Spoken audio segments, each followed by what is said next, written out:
Here. Oh, and he's found the net! What a run and what a goal! There. He hits it first time, what a volley, what a goal! On Sundays. Oh, what a goal! We are everywhere. On DAB Digital Radio and 1089 and 1053 AM. Strap yourself in. It's Destination Football. The Sunday Session on talkSPORT. Hello, very good afternoon to you. It is the Sunday Session with me, Sam Matterface, and the former Arsenal winger, Perry Groves. It may be international break, but there's still plenty of sport for us to keep you updated with throughout the course of the afternoon. We'll be also seeing the return of all your favourite features because it's International Week. Smiles, Stranger Things, Staterface, and Sounds of the Weekend. But first to the Rose Bowl, where England are looking to restore some pride against South Africa. Here's Sam Ellard. Yeah, brilliant day so far for England. 391 for 5 into the 49th over. A brilliant afternoon for Jacob Bethel in Southampton, reaching a 76-ball century, his first in professional cricket. Well supported by Joe Root. He scored his 19th ODI 100. Butler's got 48, Jacks has got 14. England going along nicely. 10 balls left of the innings, 395 for 5. Let's get the latest from the Italian Grand Prix. John Jackson is watching for us at Monza. 9 laps to go in this Grand Prix, and so far it's vintage Verstappen. He had the lead from the start from pole position. He lost it on the first lap. He retook it on the 4th lap, and he hasn't looked back since. He's taken his pit stop early, so he's running 3rd. Lando Norris ahead of Oscar Piastri, the top 2 at the moment, but once those 2 pit, Max Verstappen will be in control of this Grand Prix. If it stays this way, it'll be... Don't know how to do it yet, then download our app. You can flick between the 2 stations because this evening from 6 o'clock there'll be 3 back-to-back commentaries from the NFL. It returns this weekend on talkSPORT 2, and Will Gavin has all the details. The NFL is back, and the best of the Week 1 action is live on talkSPORT 2 with a triple header that starts with Steelers Jets, carries on with 49ers Seahawks, and then tonight the crown jewel in Week 1. Lamar Jackson and the Baltimore Ravens face the team that knocked them out of the playoffs 7 months ago in the Buffalo Bills. It's all live on talkSPORT 2. Yeah, the NFL isn't the only thing that returned this weekend. The WSL is back, and delighted to say it's been a thrilling weekend of action, including today, where the Merseyside derby took place at Anfield earlier on, and Everton beat Liverpool by 4-1 at Lee Sports Village. Manchester United beat Leicester by 4-0. Tottenham, courtesy of a Beth England penalty, beat West Ham United by 1-0. It was a 0-0 draw between Brighton and Aston Villa, but not for the want of trying. 2 really good efforts that hit the frame of the goal, one for either side in that game. And we're reviewing the whole of the opening weekend from the WSL with our reporter Angelina Kelly around about 4 o'clock this afternoon. Germany against Northern Ireland is a 7:45 p.m. kickoff in the World Cup qualifiers. Ian Abrahams will be there this afternoon. And in the Women's Rugby World Cup, the pool games, Pool C, Japan 29, Spain 21. It's New Zealand 0, Ireland 0, kicked off at 2:45. Italy beat Brazil 30 points to 3 in Pool D, and France South Africa is 4:45. Yannick Skinner goes head-to-head with Carlos Alcaraz again in the US Open singles final. Later on, we'll have a preview of that here on the Sunday Session on the fabulous talkSPORT. Yeah, very good afternoon to you. Long-time listeners will know that we're now game day live on a Sunday. But for one day only, we are bringing back the Sunday session, which means, Perry, you and I are actually in the same studio as each other, which Hello, is great. my name's Perry. Yes. You're Sam. I'm Hi, Sam. Yeah. Nice to meet you. Nice to meet you. How are you doing? I'm We're good. usually 200 miles apart on a Sunday nowadays, aren't we? Yep. And is this okay? Where's Ollie? Is he there? Yeah, he's there. He's paying attention. Ollie is the producer of this show. So anything that goes wrong on the programme, he is the person to contact. If you're, making, if you're pleased about things, it's Perry and I. If you're not, it's Ollie. Ollie. So we are bringing back Sounds of the Weekend, right? Now, this is not it's not down to me, okay? This is Ollie's idea. So if we get in trouble for doing this, it's Ollie. Every time we do something wrong, buck past massively. Through the door, through the window. Yeah, it's Ollie. Into the desk, which is brilliant producer, Ollie, and we only do what we're told, Sam. We like to think we've empowered him. We're here so to he serve. is now the overlord of this programme. We're here to serve. So if it goes wrong, it's down to him. Just a bit of breaking news that's reached us in the last few minutes here on talkSPORT, and that is that Andre Onana has said yes to completing a move to Trabzonspor and could sign as early as later today. He'll be alone until the end of the season with no option or obligation to buy, and that means that Andre Onana will be playing in the Turkish league this season instead of for Manchester United. Manchester United, a rather robust defence of their goalkeeping unit after the games against Arsenal and Grimsby earlier in the season, but they moved very quickly to sign Seny Lammens on the final day of the transfer window, and they have now agreed to loan to Trabzonspor Andre Onana, who they bought from Inter Milan. It's a move that really didn't work out from the get-go. No, he was brought obviously because Manchester United want to play out from the back and play more expansive. And the only thing with that is when you're playing in Italy, you get a little bit more time on the ball, whereas in the Premier League, you're pressed. And he could make unbelievable saves where he was very athletic. And then the next moment, he let one go over his hands or under his hands, come for crosses that he shouldn't come for crosses. And basically, he was costing Manchester United too many goals. And then that puts a lack of confidence, whether you're playing a back four or you're playing three centre halves, because you never know what your goalkeeper's going to do. So they had to get him. Say, Le Mans coming in, they had to get him out on loan because, again, he didn't want to be hanging around and knowing that he's going to be number two. And they're also not going to carry four goalkeepers. They've got Altar, they've got Onana, they've Tom got Heaton. Tom Heaton, and they've got the new kid Lammens as well, the Belgian. So he had to move on. Someone had to move on, and it's him. He's going to Trabzonspor, and there are more details at talksport.com if you want an in-depth look at that story. Let's have a look at the biggest game of the weekend now with Enterprise Rent-A-Car. The biggest game of the weekend on talkSPORT with Enterprise Rent-A-Car. Whatever it is, we're here for it. Right, England yesterday, I was at Villa Park for their 2-0 victory over Andorra. Christian Garcia with an own goal, Declan Rice with a header in the second half. They won by 2-0. It's 4 wins from 4 under Thomas Tuchel without conceding a goal competitively so far. England have never done that before under a new manager. I did oversee the 3-1 loss at home to Senegal in a friendly and 2 victories that have been uninspiring against Andorra. I don't know if it's glass half empty or glass half full, depending on which way you look at it. Thomas Tuchel, who had been critical of his team in the aftermath of the summer camp, decided to go on the positives yesterday. What were your views on it? It's difficult. I've got to admit, Sam, it's difficult to get too emotional about it because obviously you was commentating on the game with Dicko, and even when you're going to the game, normally most games that you do, you get a bit of nervous excitement about them because there's jeopardy. Because even like in the Premier League, if top plays bottom, the bottom team can turn over top team, especially in the Champions League format now as well. But this one, you knew that there was no jeopardy. You knew that England were going to win the game, and therefore, as I said, it's difficult to get really... I know a lot of people got angry about it, that you should be smashing Andorra like 5 and 6s, and their standard is probably, about sort of National League standard. But they defended well, didn't they, in the 5-4-1. They don't concede a lot of goals because they are better coached. These lesser teams are far better coached now than what they were 6, 8, 10 years ago. So they don't concede as many goals. The only thing that I would say about the game was... It went flat very, very quickly. And I was getting more annoyed at the slowness of the build-up play from the centre halves when he had it, and then to Dan Burn. Dan Burn was taking 4 or 5 touches where he should be just pinging it out to the left onto Rashford or pinging it out to right to Madueke. But as a player in these games, you give it 100%.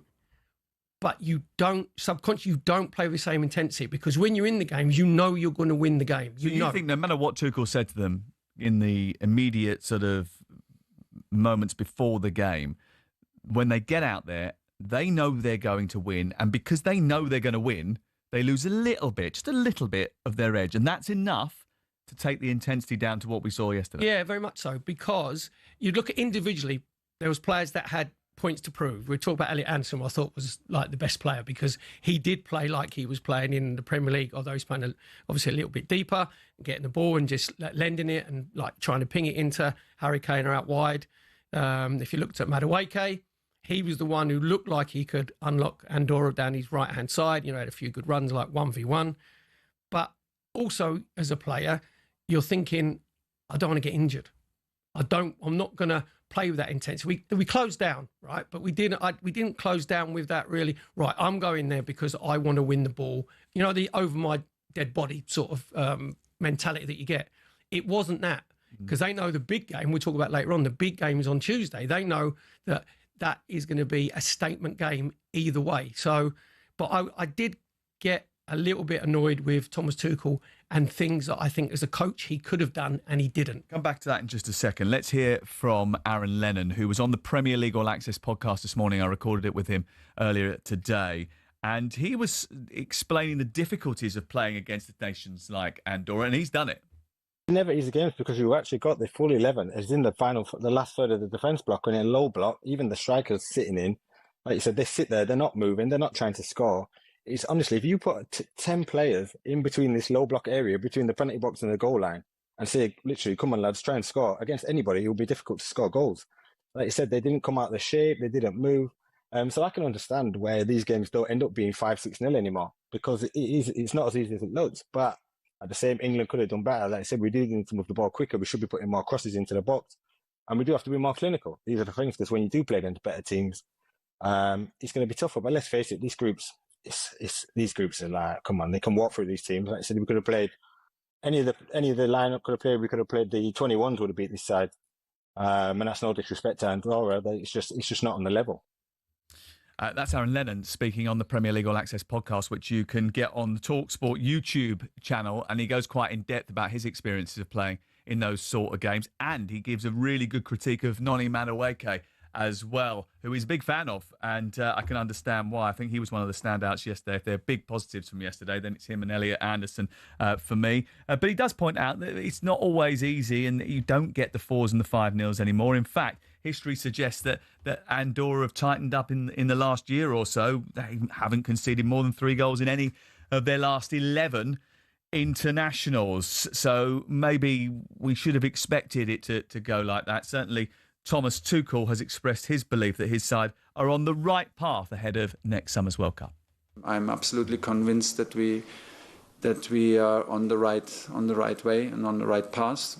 It's always on us to prove it. Of course, we have now 3 camps, very condensed, to show that we are on a way to create an identity and who has a good connection with whom, and that we make it more clear for the players how should our game look like. That we have clarity, and after the things are clear, intensity will come, accuracy will come. This will follow. But first of all, it's important that it's clear how we want to attack. It's clear how we want to defend. This was a very good first step. So 20 hours on, what are you feeling? Is there a clarity about the way that England want to play? And is it impossible to win the correct way, if there is a correct way, against teams like Andorra? 03717 22 33 44. That's 03717 22 33 44. If you want to call us, you can voice note us on WhatsApp, or you can send us a WhatsApp on that same number. You can text us as well. It's 81089. Which players impressed you yesterday? Which players didn't? What areas of the team do you think are nailed on for the summer? Which areas aren't? Let us know what you think. We'd love to hear from you. That was a look at the biggest game of the weekend with Enterprise Rent-A-Car. The biggest game of the weekend on talkSPORT with Enterprise Rent-A-Car. Here for it. Book now at enterprise.co.uk. It's the one-day international, the third one-day international. It's the final one-day international for England against South Africa, and it is the end of the innings, Sam Ellard. Yeah, England have been pretty poor in ODI cricket now for a couple of years, but a fun afternoon with the bat. To remind everyone of just how much talent is in this England team, England asked to bat from 50 overs, scoring a massive 414 for 5, England's 5th highest score in this format. Jamie Smith got the innings off to a flyer for the quick-fire 62, but the afternoon is all about young Jacob Bethel, a glorious cover drive for 4 to reach a 76-ball century, his first in any professional cricket. Only David Gower has scored a men's ODI 100 for England at a younger age. So much talk about him, tipped to be the next big thing out of English cricket, and today he showed the world just how good he is. We know how good Joe Root is. He and Bethel put on 172 for the 3rd wicket, Root reaching his 19th one-day international 100. And there was some fun right at the end. Butler facing 32 balls, scoring 62 runs, Butler's 40th ODI half-century and his joint 2nd fastest, coming of just 27 balls. So England in their 50 overs scoring 414 for 5. All over at the Italian Grand Prix, John Jackson. Yeah, complete dominance from Max Verstappen today. His third race win of the season on his 45th pole position for Red Bull Racing. He finished 19 seconds ahead of Lando Norris, ahead of Oscar Piastri. There was late inconvenience for Lando Norris. A 4-second longer pit stop than his teammate meant that Oscar Piastri actually took second briefly before team orders put Lando ahead of Oscar. That means Lando cuts his lead in the championship to 31 points with 8 races to go. And a good day for Lewis Hamilton at his home Grand Prix for Ferrari. He started 10th, finished 6th. We've got 8 races to go, and next up is Azerbaijan in 2 weeks. Thanks, John. Now it's time for this.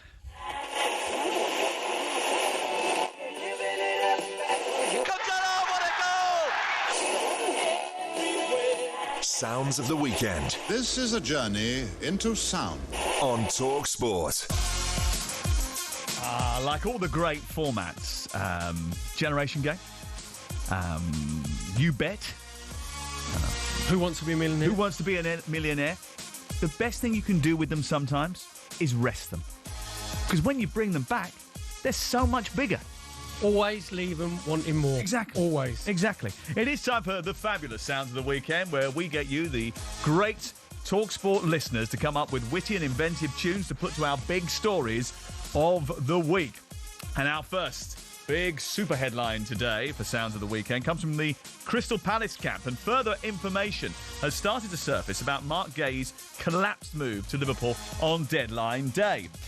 While Mark nervously waited, not understanding his fate, what was it going to be? Crystal Palace chairman, the man who held all the cards, Steve Parish, was working out in a fitness class in Soho. I mean, how dare he? How dare he exercise? How dare he with Gerhy? Outrageous. I mean, why does he have to go to Soho to do it as well? Surely there's fitness classes you can do at the training ground. I mean, you can do them on videos now. I regularly do that in hotel rooms. Yeah, but perhaps there's more nutrition at the one in... Oh, actually, no, to be fair, at their training ground, it's all the nutrition you could want for, isn't it, I suppose? Absolutely. Maybe the treadmill's a bit better. Got a feeling that clip about me doing it in hotel rooms is going to come back to haunt me. Gahey looks set to join Arne Slot's champions after a fee was agreed. He underwent a medical, 5-year contract was drawn up. His farewell message to Palace was recorded, but Palace denied Gahey the chance to exit late in the day after they were unable to source a replacement. And reports have now revealed that Steve Parish visited a gym in Soho after finding out that the proposed move to Liverpool collapsed, while waiting for the club's captain to meet him in the London office. Gahey only got to speak to his chairman after 6 o'clock, with less than an hour until the transfer deadline. So it was Joe Gomez, no deal. That was it, mate, because he didn't want to upset. Pretty much. Steve Parish didn't want to upset Oliver Glasner. Well, Oliver Glasner said, I'm off, mate. Yeah, if you don't get another centre-half, I'm done and dusted. If he goes and we haven't got a proper replacement. So we want songs for Steve Parish in a gym, I suppose. Let's Get Physical by Olivia Newton-John. I Won't Let You Down. Well, you did. Jim Diamond. Oh, very good. Run to You, Bryan Adams. Bit Route 1. Yeah. And what's that song where they do all the gym movements in the video? Benny Benassi, is that right? It's one for the teenagers. Eric Pultz or something. Eric Prince. That's Eric Prince. Yeah, that's it. Call on Me. That one as well. Yeah, let's do that. I don't know. This is why we rely on you. 81089 on the text. You can 10 to the top on like BBC Radio 2 with no. Vernon Kay, no? No. You can WhatsApp us 03717223344. Our second sound of the weekend is thanks to the former Chelsea and Bayern Munich winger Arjen Robben, who has had a big career switch. At the age of 41, Robben has now embarked on a new sport, and he has taken Europe by storm. Paddle. That's right. That's absolutely right. He's hung up his boots after a spell with Dutch side Groningen in 2021. He devoted himself to playing paddle. A fan of the racket sport since his Bayern days, he had a court built in his home's garden.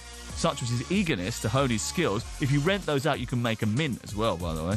Robben has since gained his professional licence to play, and he is all over it.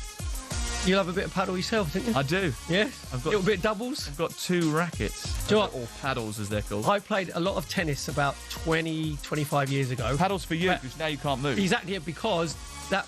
You look down on people playing paddle because it's like your people who can't play tennis properly. Yeah, that's true. So then it's a smaller court, so that's why you play. So that was completely poo-pooed about 20... Now it's taken over, isn't it? Yeah. It is the rage. It is the rage. What have you got for me? I've got...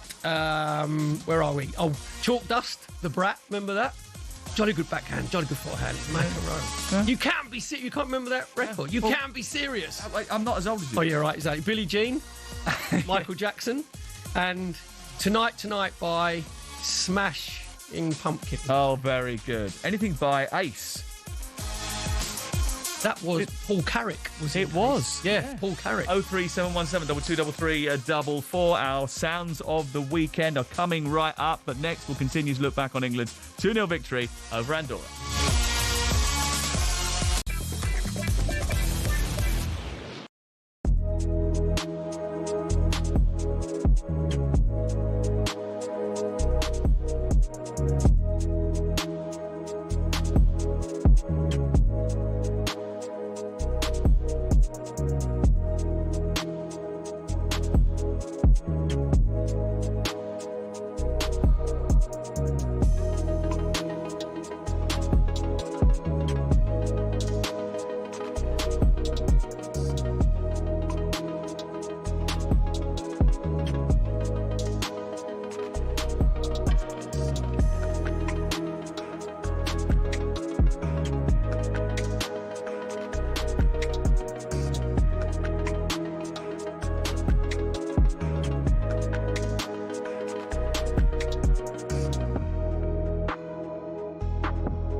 love a bit of this from Olivia Newton-John. I had this on 7-inch, you know.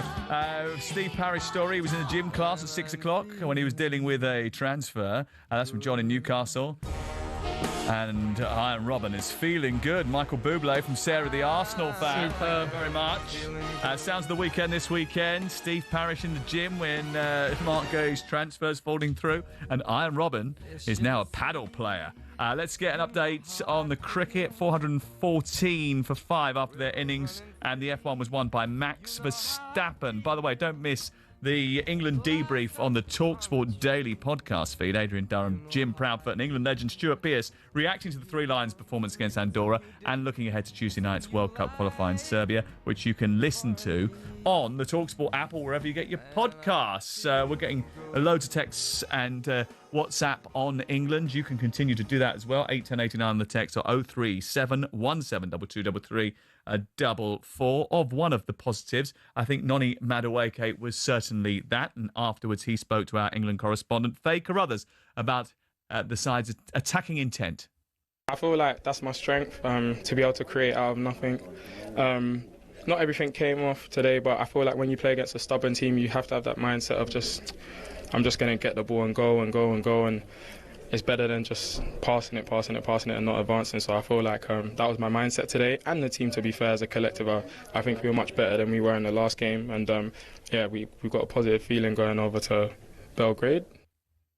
Positive feeling in the camp and amongst the players. And I think he is right. They were better than they were in the summer. Could have been worse. No doubt about that. But yes, it was a low bar from the first incident. But there does feel to me, especially with the sort of emptying of the stadium halfway through the second half yesterday, that there is a little bit of a disconnect between the England supporters or the match-going crowd, in fact, everyone, people watching on TV at home as well, and the England team at the moment because of the type of games that they're playing. Now, not every game can be England, Germany, Munich. Not every game can be England, Holland, 1996. Not every game can be France, England in a World Cup quarter-final. It doesn't work like that in international football. But the qualifiers, Aaron Lennon called the qualifiers boring on the Premier League All Access podcast. How do you repair that disconnect between the national team and the fans? And is there a way of changing the mindset? Is there a way of changing the style of football? Is it possible? I don't know. Is there a right way to play? Yeah, there is. It is possible because, let's be honest, Sam, you do Soccer Aid and there was more excitement if it was possible. Madueke gave you on the right-hand side. Rashford kept coming in probably, I know it's only like 5-6 yards on the left-hand side. So that congests everything. So they should have been told, stay as wide as possible. The other thing that annoys me is with managers, you never see the wingers swap over. After 20 minutes, why didn't Thomas Tuchel say to Madueke, go over on the left-hand side for 5-10 minutes? Marcus Rashford go on the right-hand side. You give the fullbacks more problems. It opens up the angles because Madueke can go outside on his left foot. Rashford can go outside on his right foot.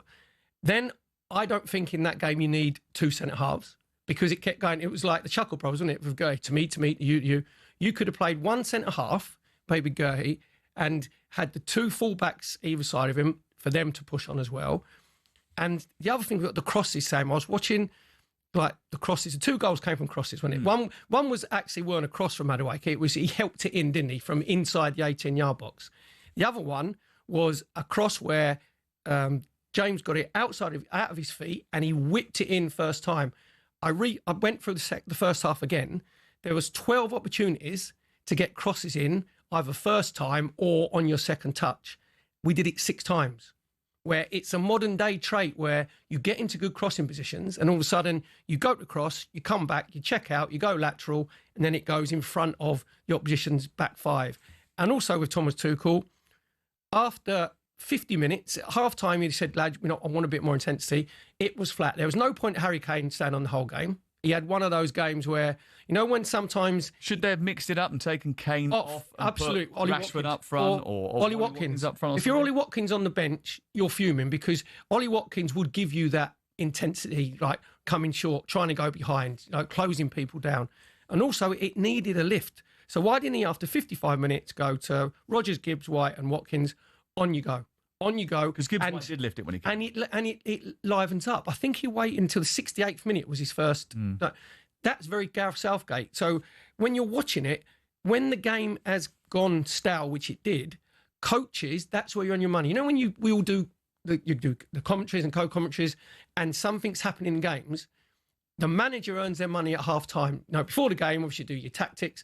You earn your money at half-time where you now have the ability to change it because you have 5 substitutes. So you can play 3. Sort of proactive behaviour would repair the sort of relationship. Not saying the relationship with the supporters is damaged, but there is a little bit of apathy amongst the match-going public where they're not as interested. You know, you can look at your group chat half-time at full-time and people are just switching off or they're bored. And you look at the back pages of the papers today, they all say the same thing, snooze fest. Actually, do you know, someone said to me, how do you sit there and watch all those games, blah, blah, blah, blah. I quite enjoyed it. I learned stuff from that game yesterday. So I learned about Elliot Anderson. And I learned more about his adaptability because he doesn't really play as a 6 for Nottingham. No, he plays further forward because Sangari's behind him. He can do that, obviously, and he is that talented a footballer that he can adapt to the situation. I learned little things about Dan Burn yesterday. You know, I saw certain things from Reece James that I thought were really impressive, which I knew. I was pleased to see that he was doing it in an England shirt. I saw a lot more from Noni Madueke. One of the things over the course of the weekend, studying, though,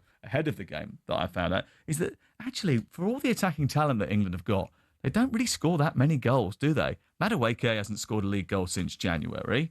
Rashford hasn't scored since his move to Barcelona, although he's only played 3 games. And got the hook at half-time in one of them. Yes, he did. Eberici Eze scores the odd goal here and there and actually has scored already this season. But Harry Kane scores a load of goals. Anthony Gordon hasn't scored for 213 days. I mean, there is a lot of players there. Morgan Rogers hasn't scored for a long time either. You know, there's a lot of players that aren't in great goal-scoring form, despite the fact that we think that they're great attacking talent. Yeah, but they are very, very talented attacking players, and that's my point with the thing that it was like... They did a different foil, or they need someone to finish those chances? Yeah, but it was rinse and repeat. Sometimes football's very formulaic. That's one of my sort of banes of modern day. For some time, you know, it was the same thing over and over and over again. As I said, going Dan Burn to go, he then going out wide too slowly, coming back, going across it. Sometimes as well, you've got to create a bit of mayhem. You've got to just say, what we're going to do is we're getting it wide. You can go 1v1 if you can take your fullback. If not, get it out your feet, cross it in the box. Maybe play 2 up front. Maybe play Harry Kane and Ollie Watkins up front together and get bodies in the box and get crosses in, because then what happens is, Sam, you're at the games. When you're watching games, you get crosses in and you've got bodies in the box. You end up asking the centre halves, the 3 centre halves of Andorra and the goal, you ask them more questions. But those, especially the 3 centre halves and the back 5 and Alvarez, the goalkeeper, they weren't really asked many questions. They weren't put under any pressure. And you can create that pressure by playing a different way. Aaron Lennon is right also, isn't it? It's frustrating to play against these teams, especially now that they're so well coached. And again, look, it's a privilege to go to these games, and I absolutely love being able to call them. But one of the things that I've noticed, even over the last 2 or 3 years, is just the improvement in the smaller nations and the level of coaching because of the UEFA outreach into different parts of the continent. A lot of these coaches that are now in charge of these smaller micro-states are determined to make their mark. And listen, over the last 2 years, they've become a spoiling team, Andorra. They don't concede that many goals. I mentioned it earlier. The last time they were thrashed by more than 3 goals was 2 years ago, and it was Spain in a friendly. It doesn't happen as often to them anymore because they are disciplined, they are rigid. That doesn't mean that England can't improve, but it does, I think, add a little bit of context to it as well.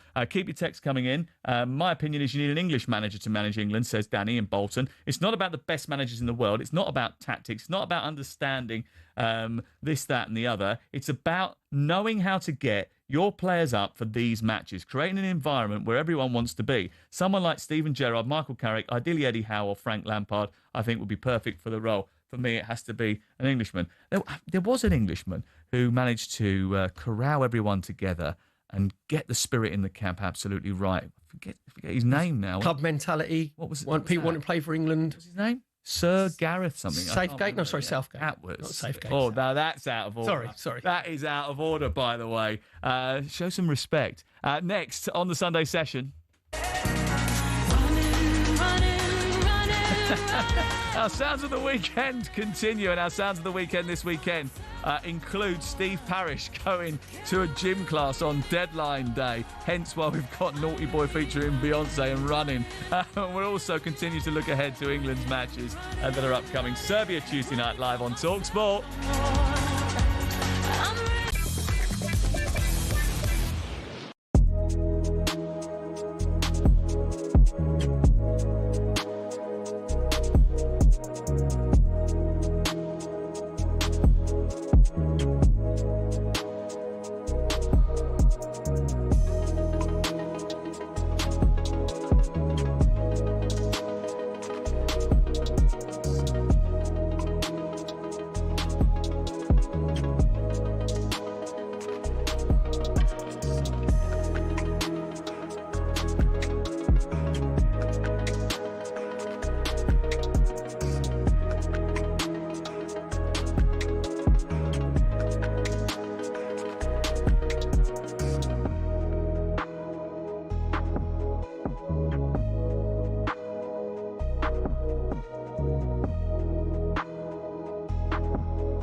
It's talkSPORT, it's Sam Matterface with Perry Groves, and it's a Sunday session, and it's a big weekend of international football this weekend. England beating Andorra. Scotland did well, didn't they? They drew 0-0 away in Denmark. See the Germany result? They lost to Slovakia. Lost the last three on the spin, haven't they? Yeah. Nagelsmann's not very happy. Not going particularly well for Julian Nagelsmann. And England now go to Serbia, where they will play the second best team in the group. And actually, it is going to be the toughest away trip because there'll be a hostile environment when they go to the Red Star Stadium in Belgrade. And it's probably the toughest game in qualifying that Thomas Tuchel will face, and probably the toughest test that they will face, really, until they get to the World Cup next summer. So how will this result, whatever it is, shape the narrative of his reign? Is it in need of a takeoff moment in order to get everybody fully behind the project? And if it goes wrong, which it could do, because sometimes these matches aren't easy, they will defend deep in a low block and try and invite England to break them down. And they've got strikers that can score goals in Vlahovic and Jovic and Mitrovic off the bench, probably. Would it pour some serious pressure on his shoulders if it doesn't go well? 100% it will be the biggest game of his tenure so far. And as I said before, this is a statement game, because you mentioned there, Sam, when I think the narrative of England fans, maybe that you can't get as engaged, is everybody's saying, not if we qualify for World Cup, when we qualify for World Cup. So these are taken like sort of, in inverted commas, friendly games. But this one is far from a friendly, because if you look at Serbia's recent record, they're unbeaten in the last 7, unbeaten in the last 5 at home in all competitions, and 5 clean sheets in those 5. The last team to score against Serbia was us in Serbia. Yeah. And when we beat them 1-0. Spain. Yeah, exactly. And they've had a 0-0 draw with Spain in the Nations League as well. So this is a team that will cause you more problems. You mentioned with Vlahovic up front, you got the winner away against Latvia, and it'll be up front with Jovic. You meant Mitrovic. He might come in, give him a bit of his physicality up front. They got Sasha Lukic playing as the holding midfield player. So this is a game. Big defender who basically had Harry Kane in his pocket during the Euros, didn't he? Yeah. So this is a game that there is jeopardy in, and there's certain outlets and certain people in the media that are, if we get beat, the negativity will be off the scale. Trust me, it will be massive. Beat, it's no longer in their own hands that they will qualify automatically. Well, this is the qualifying. This is the game, isn't it? This is the qualifying game. Look at the table. We've got 12 points. Serbia got 7. They've got a game in hand. So this is the game. You win this game, and we are 100% qualified. And everybody's expecting us, because it isn't that difficult. Let's be honest. On paper, it's not that difficult. This is the hardest game. So I'll be more intrigued in the team that Thomas Tuchel's going to put out, because Elliot Anderson was the best player yesterday. And normally you go, actually, you were the best player. I wanted to play in that sort of more of a holding midfield role. I'm going to play you with Declan Rice just in front of you to release him. I think he'll play Jordan Henderson. Do you? I do. Yeah, I do. I think he might think that because this is it's going to be like a volatile place to go. It's going to be a packed stadium. This is where you're under pressure. And they want someone to set the tone mentally. Just sitting there, because, Jordan Henderson, he's the one who organises people, isn't he? He's the shepherd, where he talks to people, he gets people. And you was at the game yesterday, it went very quiet. And honestly, on TV, the modern day player isn't very vocal. The modern day player isn't like. We actually addressed this in commentary yesterday. I said to Dicko, is this a sort of environment now where one of the senior players, is to step up and drive everybody on? I suppose that is what you're suggesting. Give someone a rollicking. That Henderson would do. What you do is, when you're playing it and it's gone flat. But do you think that's a good idea? Because that won't go down particularly. If Henderson's name's on the team sheet from the start on Tuesday, like, rightly or wrongly, the Twitterati will go crazy about that. Yes, but I don't think Thomas Tuchel's bothered about that. And nor should he be. No, exactly, because he's that strong a personality that he'll play his team. The only reason I get an inkling, because what we've just said there is, sometimes if someone gives you a rollicking on the pitch, you might have a row back, but it gets it gets you like riled, it gets your dandruff, and you actually then find that extra sort of yard, 2 yards, whatever. So I personally hope he plays Anderson, because I think Anderson deserves the chance to play, obviously, in this match, because the Andorra game, he'd have enjoyed it, and it'd be a nice game for him to come into. He's taken his under-21 form, playing for England. It didn't phase him whatsoever. This is the one where he'll be thinking, I've earned the right to play in this game. I loved his attitude. When he was asked by Gabriel Clark before the game, were you surprised when the call came? And he went, no. He knew it was coming. He felt it. He felt confident enough in his own ability, confident enough in his own form, that he expected at some point someone would come and knock on the door and say, we want you in the England squad. He's now played in the England team and played very well on debut as well. So you got to hope that he is given his head. I'd like to see him play in that game. Let's have a quick view from Serbia on what to expect when we get to Belgrade on Tuesday. In fact, I'm going tomorrow morning, very early indeed. On the Premier League All Access podcast, I was joined by the Serbian football journalist Nebojša Markovic, who explained the issues that his nation are currently facing on the pitch, because they're not happy either. The expectations here are not that great. We know how World Cup qualifying is much tougher than for the Euros, and to be top of the group ahead of England is a big task. And we haven't been in a great mood since the Euros, because we underwhelmed there as well. But in general, the vibe is not really positive, and our some of our key players are not playing that much for their clubs, so that's another problem. That was Nebojša Markovic speaking to us on the Premier League All Access podcast, which you can get wherever you get your podcast.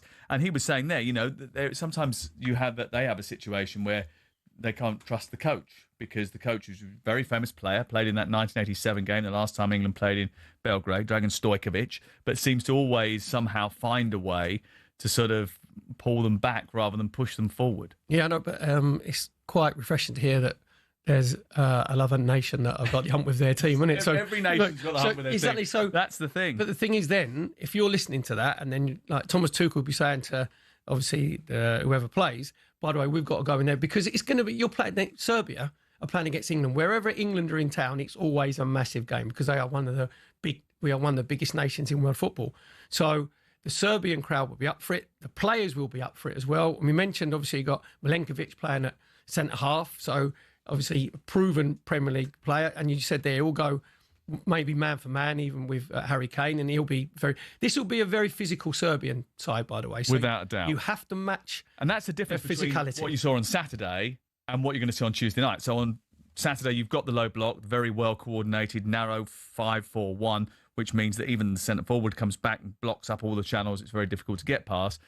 But this time it's going to be that. There is going to be a threat on the break, and there's also going to be the physicality, the robustness, the proper sort of, physical challenge, brutish challenge. Milenkovic is a huge centre-half. Veljkovic is very good at bringing the ball out. Pavlovic is the third centre-half there. The two full-backs, can hold their own and also can get forward really quickly because Filip Kostic is back in the Serbian ranks as well. What changes would you make for the Andorra game? 81089 on the text. Wicket very early on in the South African innings. In fact, 2 wickets in the cricket for Sam Allard.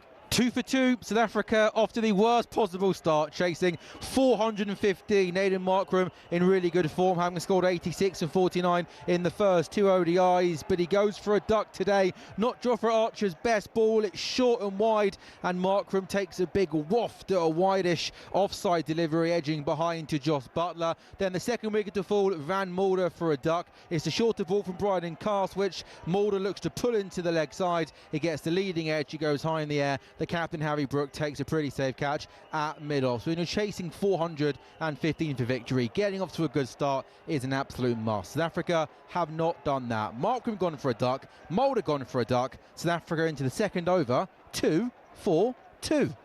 Next on the Sunday session. Only getting older, baby, and I've been thinking about. It's our Sounds of the Weekend continuing, and let's start on Arjen Robben's story from Florence and Newcastle. Night changes by One Direction for Arjen Robben's paddle venture. Steve Parrish and his gym class as well, 81089 on the text, and we'll get you smiling as well next. You wake up, but there's nothing to be.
Sounds of the weekend this weekend. Steve Parrish's 6 p.m. gym class on deadline day gets in the way of a transfer, and Arjen Robben's paddle venture. I mean, I really don't think the gym class that made any difference, by the way, but it is a good, fun story. The Proclaimers and I'm going to walk 100 miles or 500 miles. Bradley from Chester, the Liquidator on Arjen Robben's story, because, of course, he used to play for Chelsea. That's Chelsea's walkout music. That's Sean, the Chelsea fan. I think he just wanted to hear that song. Keep them coming. 81089 on the text if you want to get involved. It's 03717 223344 on the WhatsApp.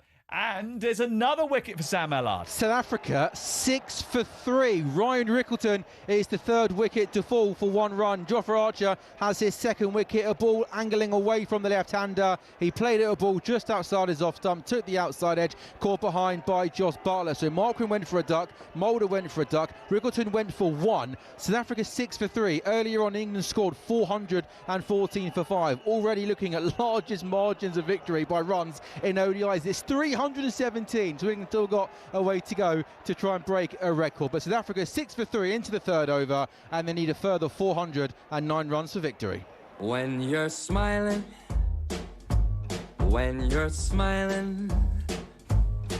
the whole world, it smiles with you. Ah, yes, it does. It's time to make you smile on a Sunday, and there's certainly the way that England have started with the ball has been enough to put a smile on most England fans' faces in the one-day international, despite the fact that they're already 2-0 down in the series.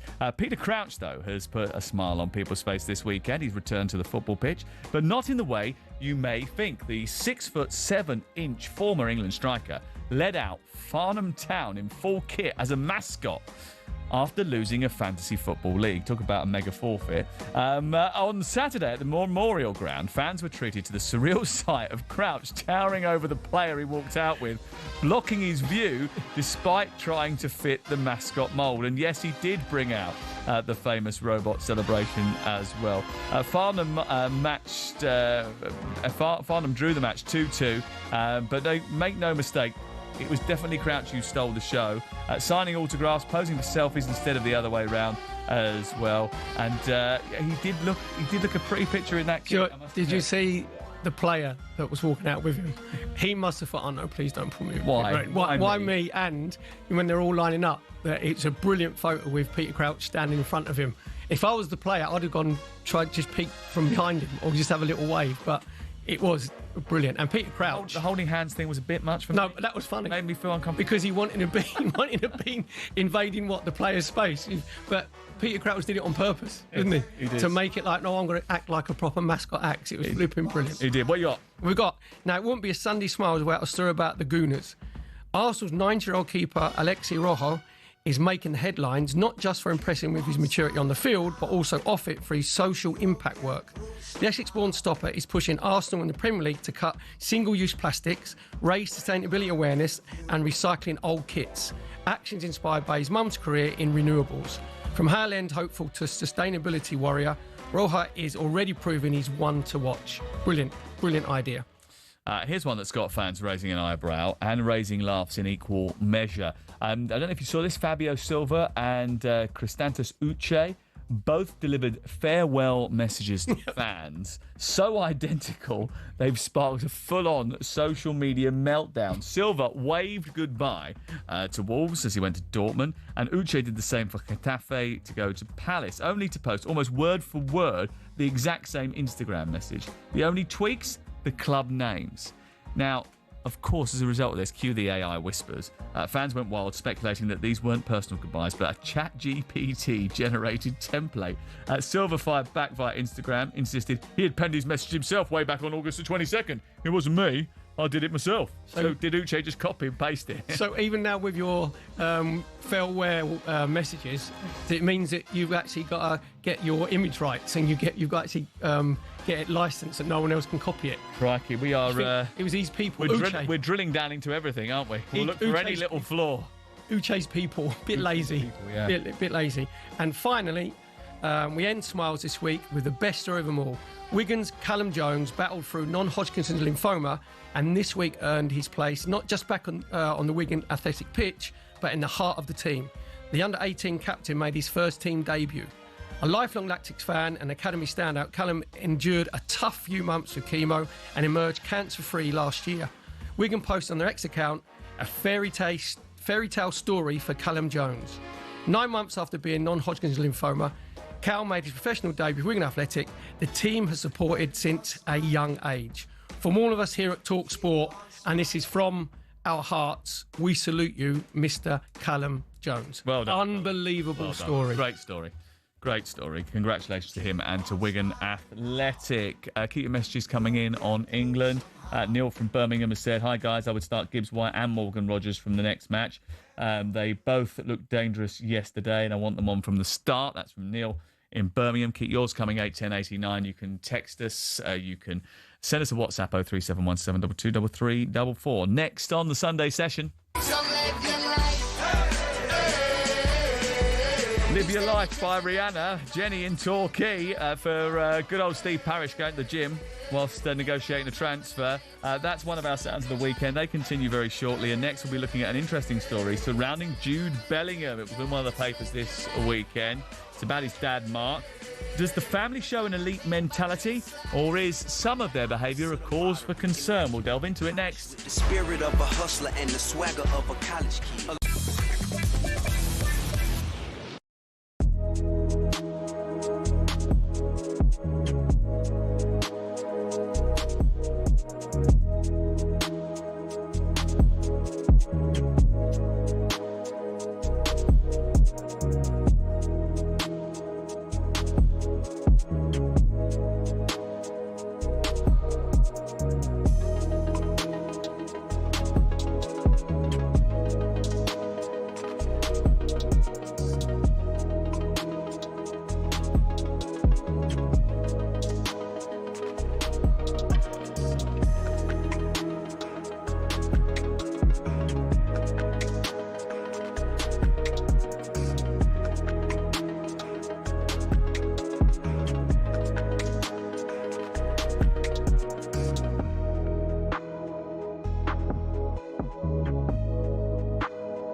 Here.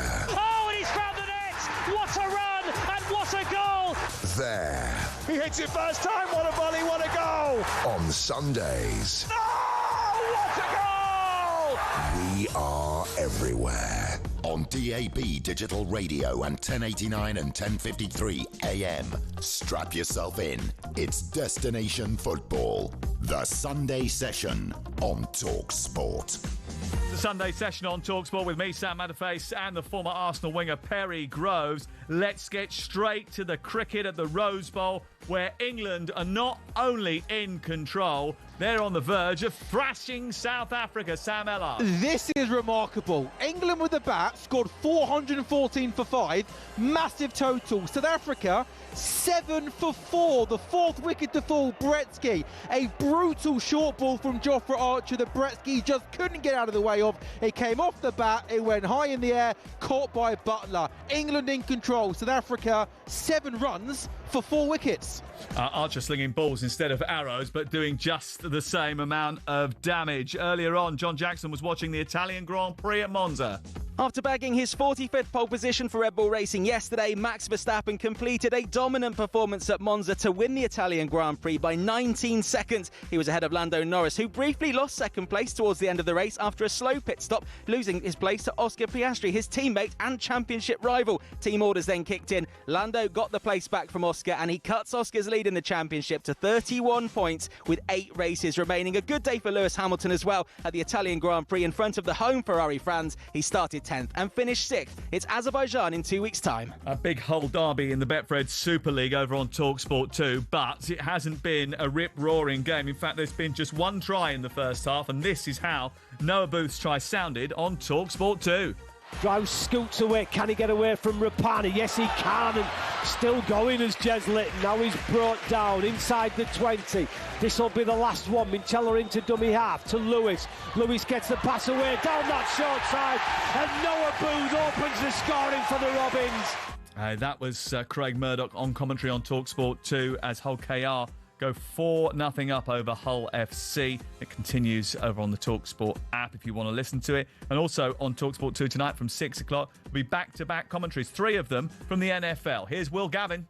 A triple header of NFL action on talkSPORT 2 tonight. Later, the Baltimore Ravens face the Buffalo Bills. We kick things off with the Steelers and the Jets, the Aaron Rodgers Bowl. And the meat in the middle of that sandwich, a brilliant NFC West clash. The 49ers and the Seahawks. It looks like a barnstormer. All 3 are great games, and it's all live on talkSPORT 2. In the WSL, Everton beat Liverpool at Anfield by 4-1 in a brilliant performance in the Merseyside derby. Cracking cameo from Jess Park as Manchester United beat Leicester City by 4-0. Tottenham beat West Ham courtesy of a penalty from Beth England. 0-0 Brighton against Aston Villa. Michelle Adjemang went close to opening the scoring, and Wilms hit the underside of the crossbar with a brilliant free kick for Aston Villa. We'll be reviewing the opening weekend of the WSL with our reporter Angelina Kelly, who's joining us a little bit later this hour. In the World Cup qualifiers, Germany against Northern Ireland, 7:45 kickoff. We'll have Ian Abrahams there reporting into the final word with Madge and Pards. In the Women's Rugby World Cup, Spain beaten by Japan in Pool C. New Zealand 19 up against Ireland. That kicked off at 2:45. Brazil beaten by Italy by 57 points to 3. And France South Africa kicks off at 4:45 in Pool D. In the men's US Open singles final, 7 o'clock start tonight. Going to preview it later on with tennis journalist Eleanor Crooks. Is Yannick Sinner against Carlos Alcaraz again, and it should be an absolutely stunning affair. It's the Sunday Session on talkSPORT.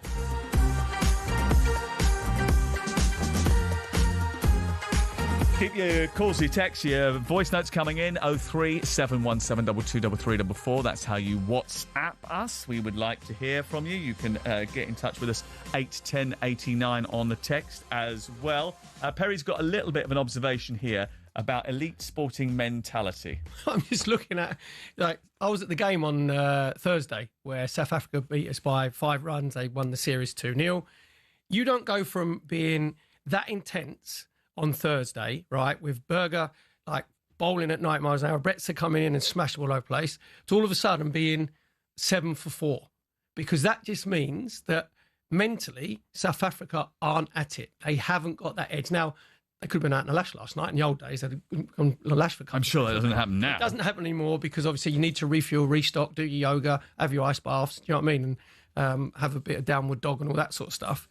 But you can tell, right, you can tell that they're not psychologically and mentally on it, because it doesn't have that much of a swing. We spoke off air, Sam, how many times when England have been in Ashes series and they've lost the series and they always win the dead rubber? There's never a whitewash. Because they're playing a little bit freer.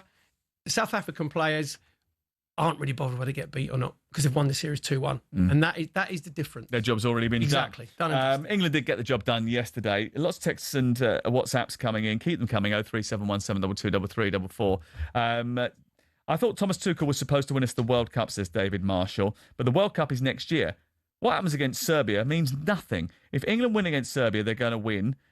If they lose, that means they're going to lose the World Cup, not get through. OK, let's sack him now then. The Premier League is the best in the world, but only 25% of the players are from the UK, and the FA and the fans are deluded. I guess what he's saying there is there's a lot of sort of knee-jerk reaction to each game and whatever. What you probably need to do is realise that Thomas Tuchel should be judged over a longer period, not just the first three camps. He's spoken actually about how he thought camps 1 and 2 would be his assessment camps and learning camps, getting to know players, getting to know who he wants in his squad, who he doesn't want in his squad. And then camps 3, 4 and 5 would be the refinement period, where he starts to really boil it down into the core group that he wants to take.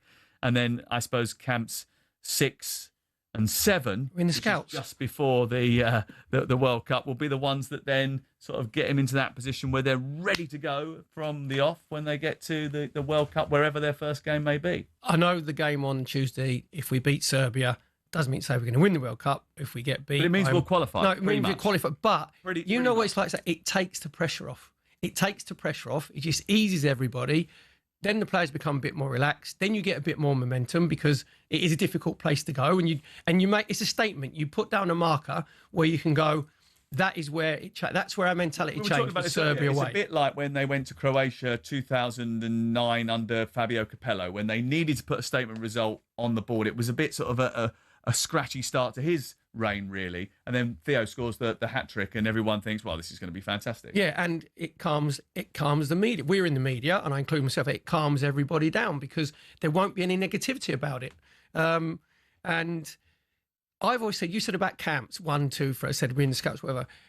It's always was going to be the possibles and the probables. That was going to be Thomas Tuchel up to World Cup. I know you're saying judge him over a period of time. Sam, he's not going to be judged on this period of time. He's going to be judged on the World Cup. That's it. That is it, that's right? What I mean, really. Yeah. You can't really say anything until next summer. Yeah, exactly. But that's what he's there for. He'll have in his head the possibles and probables. We all know we could pick out of the squad. We could probably pick now, 16 to 17 if they're fit. That's another big thing as well. If they're 100% fit and you can trust them for a World Cup, we could pick 16 or 17. He's having a look at players. Look at the last squad that he had. He had Ivan Toney came in, and what did he play? A minute? He's not going to play again. Right, that's because he's looking at players. He's looking how they are with the camp. He's looking how they are with other players. So I don't think they saw eye to eye. Well, exactly what I'm saying is he'd have heard different stuff about Ivan Toney, and he'd probably thought, no, I need to see that myself. I need to see how he is. That's probably a good thing. 100%. Whether or not it's the right decision, wrong decision, it's good that he's seen him. Yeah, because it's the right decision, because he's made a decision already that, as you said there, he ain't going to be in another squad. I wouldn't have thought. I'd be surprised if he was. Right. So he's making all these decisions, but I'm going to be really glued to it on Tuesday night because it is intriguing, because we want to see how he react from, which was, I call it beige. It was a beige game on Saturday, because there is going to be pressure, and there will be certain parts of the media that have already got their headline and the narrative ready to go. And Thomas Tuchel's not silly. He knows that as well. And I think he's been very good with the media. Yeah, he's been excellent. Very affable. Very personable. He's quite happy to explain. Yeah, exactly. And he'll tell you the truth. You ask him a question, he'll give you an answer. Yes, because that is what you want. That is his character. And I think that's how he'll be with his players, and his players will respect that. Chaps, stop making excuses for these England players, says Jonathan Clark. Andorra ranked 174 in the world, and they're playing at home, England. Armenia are 105, and they were at home to Portugal, and Portugal went there and won 5-0. No one had to get Ronaldo and co up for the game. Yeah, it's I understand the point that you're making. It's slightly different, I think. I think if you watch Armenia and you watch Andorra, they do play in slightly different ways. Armenia tries to play a little bit, which means there are more gaps. And Portugal have got very good technicians who do score a lot of goals. But, that's just, the yin and yang, isn't it? But you're right. Maybe England should have been a little bit more decisive yesterday. One of the big stories that was discussed yesterday on the programme that Adrian Durham was presenting from Villa Park was the issue surrounding the Bellinghams. Now, there was a lot of talk a couple of weeks ago. Did you see the story about Mark Bellingham going into the tunnel at Dortmund after Job was taken off at half-time? Very edifying. The Daily Mail's chief sports writer, Oliver Holt, has written a whole article surrounding the Bellingham's dad, Mark, who has actually had, I think, a few interactions with Ollie as well. It states that his behaviour has split the England dressing room. And I also think it's a slightly unhealthy situation when a parent or an agent, and Mark Bellingham is effectively both of those things for Jude and Job, is dictating policy within the England camp, which to an extent he is, in terms of the media duties. And it is a situation that the FA would love to deal with. And that was Ollie Holt explaining his story yesterday on our programme. Reacting to that, Stuart Pearce, the former England defender, then questioned whether or not Jude should be excluded from the team altogether. Been around the game a long time, and you sort of judge, and sometimes you judge and get it awfully wrong, and I hope I'm awfully wrong on this one. I think this get-together with no Jude in the squad will show the manager, OK, what's the atmosphere amongst the rest of the group? And you have to make big calls within the group. At the moment, we think leaving Jude Bellingham out of the team would be outlandish. But for the greater good, somewhere down the line of the team, if it's the right thing to do, it's always the right thing to do. So I wonder whether or not some English people have an issue dealing with the Bellingham's elite winning mentality. Because this is a family that have produced two top talents, one of which is one of the best players in the world and is playing for Real Madrid after playing for Borussia Dortmund earlier in his career. Obviously, he's the fulcrum of the England team right now, and for me, he's the first name on the team sheet.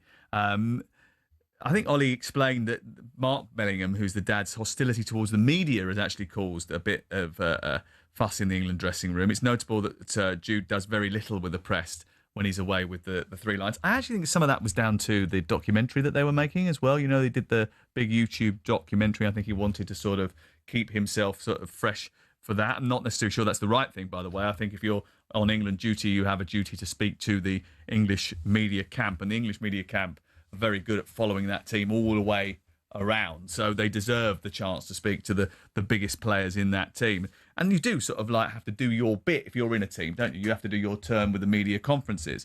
Holt also claims that the FA are eager to get Jude to fall in line with the standard media duties, but they're afraid to take him on and his father. I mean, this is all in the piece that Ollie Holt has written for the Daily Mail. But do you think that actually it's very hard to criticise the Bellinghams on the basis that they have managed the careers of these two young talents very, very well up until this point? But if you are stopping your son from speaking to the England media pack and you are going into the tunnel and telling the director of sport at your club that he should be doing this and he should be doing that, you are stretching the boundaries a little bit, aren't you? Basically, when I saw that, and as a father myself, and I had a dad who was very influential in my career, and my dad's my hero, Jude and Joe Bellingham should tell their dad to keep their nose out of the football side of it completely. You shouldn't be talking to coaches. You shouldn't be talking to managers. You should be as far away from that as possible, because what Mark Bellingham did there for Job is he embarrassed Job. He embarrassed him in front of everybody by having a word with, was it Sebastian Kell, the supporting director of Dortmund, right? Yes, relatively news. Right. So that's nothing to do. The football side, what the coach does, what the manager does, is nothing to do. Got to be honest, I've always said that I think they've been very well managed by their mum and dad. Mark Bellingham obviously being very instrumental from Jude's career from Birmingham, where he was well looked after, played on the left wing, then to Dortmund, then to Real Madrid. Job, same thing, from Birmingham, son to Dortmund. But on the football side, these two young, talented boys, they're young men now. Jude is 22, Job is 19. They should be saying, Dad, keep your nose out of the football side stuff. It's nothing to do with you. And I love Stu. You know, I love PSC, right? But you know when you said you might have to, like, by the way, Jude Bellingham is world class, right? And these managers and coaches will tell you that they treat everybody the same. They don't. The better you are, the more leeway that you get, because it's the risk to reward that you go. And I'm not saying that Jude Bellingham is, because again, with Oliver Holt, we're saying there's a division in the England camp with the players. I don't know. I'm not afraid to what goes in, right? Well, Oliver Holt obviously has done that piece because he's heard that information. Yeah, but the players, they will take Jude Bellingham's behaviour to a certain level because he is that good, because he is the elite and he is the player. Put it this way, Sam. If Jude Bellingham isn't fit and not playing in the World Cup, I don't think we've got any chance of winning it. If he's playing and he's fit and he's flying, and Harry Kane is fit and flying, and we're talking about Declan Rice as well, then with those three, you have a chance of winning it. With any of those three are injured or not playing, I don't think any of them are replaceable. So you get treated differently. And I don't think the England players, because Jude Bellingham's doing minimal media work and, you know, interviews, I don't think that bothers the England players whatsoever. Not necessarily sure about that. Certainly, Ollie wouldn't have, put it in his piece unless he'd heard something about it. I know that we've talked a lot about Mark Bellingham because he's in the news at the moment. But Denise Bellingham, big influence on Jude's career in particular. He said when he was at the World Cup in 2022, the role my mum plays is massive. I think at the moment it's probably the biggest role of anyone, even probably more than my coaches and my manager. To be honest. 03717 223344 is the number to call if you want to get in touch on that. You can text us 81089. Let's get to Sam Ellard, who's at the cricket.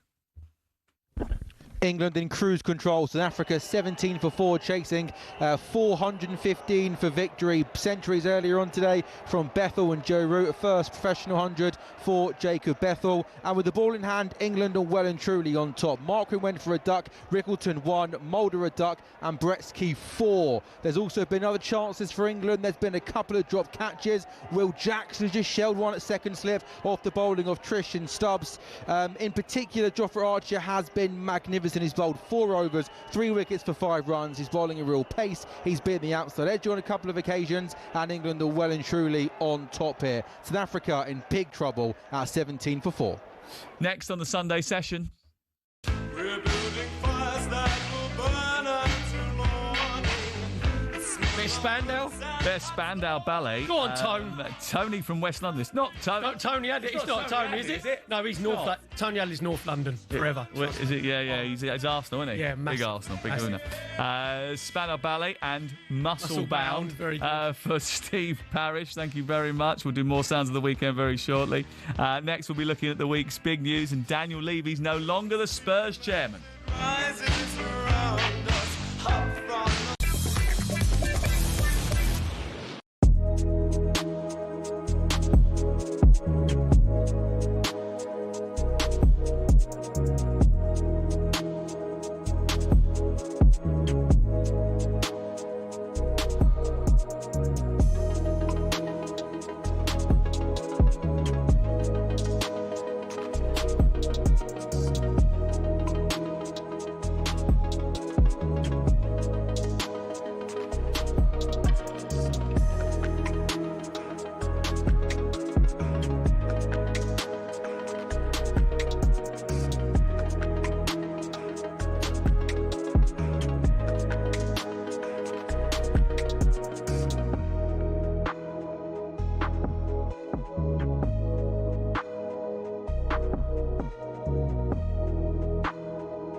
It's Sounds of the Weekend. Steve Parrish's 6 p.m. gym class on deadline day. Arjen Robben switching football for paddle.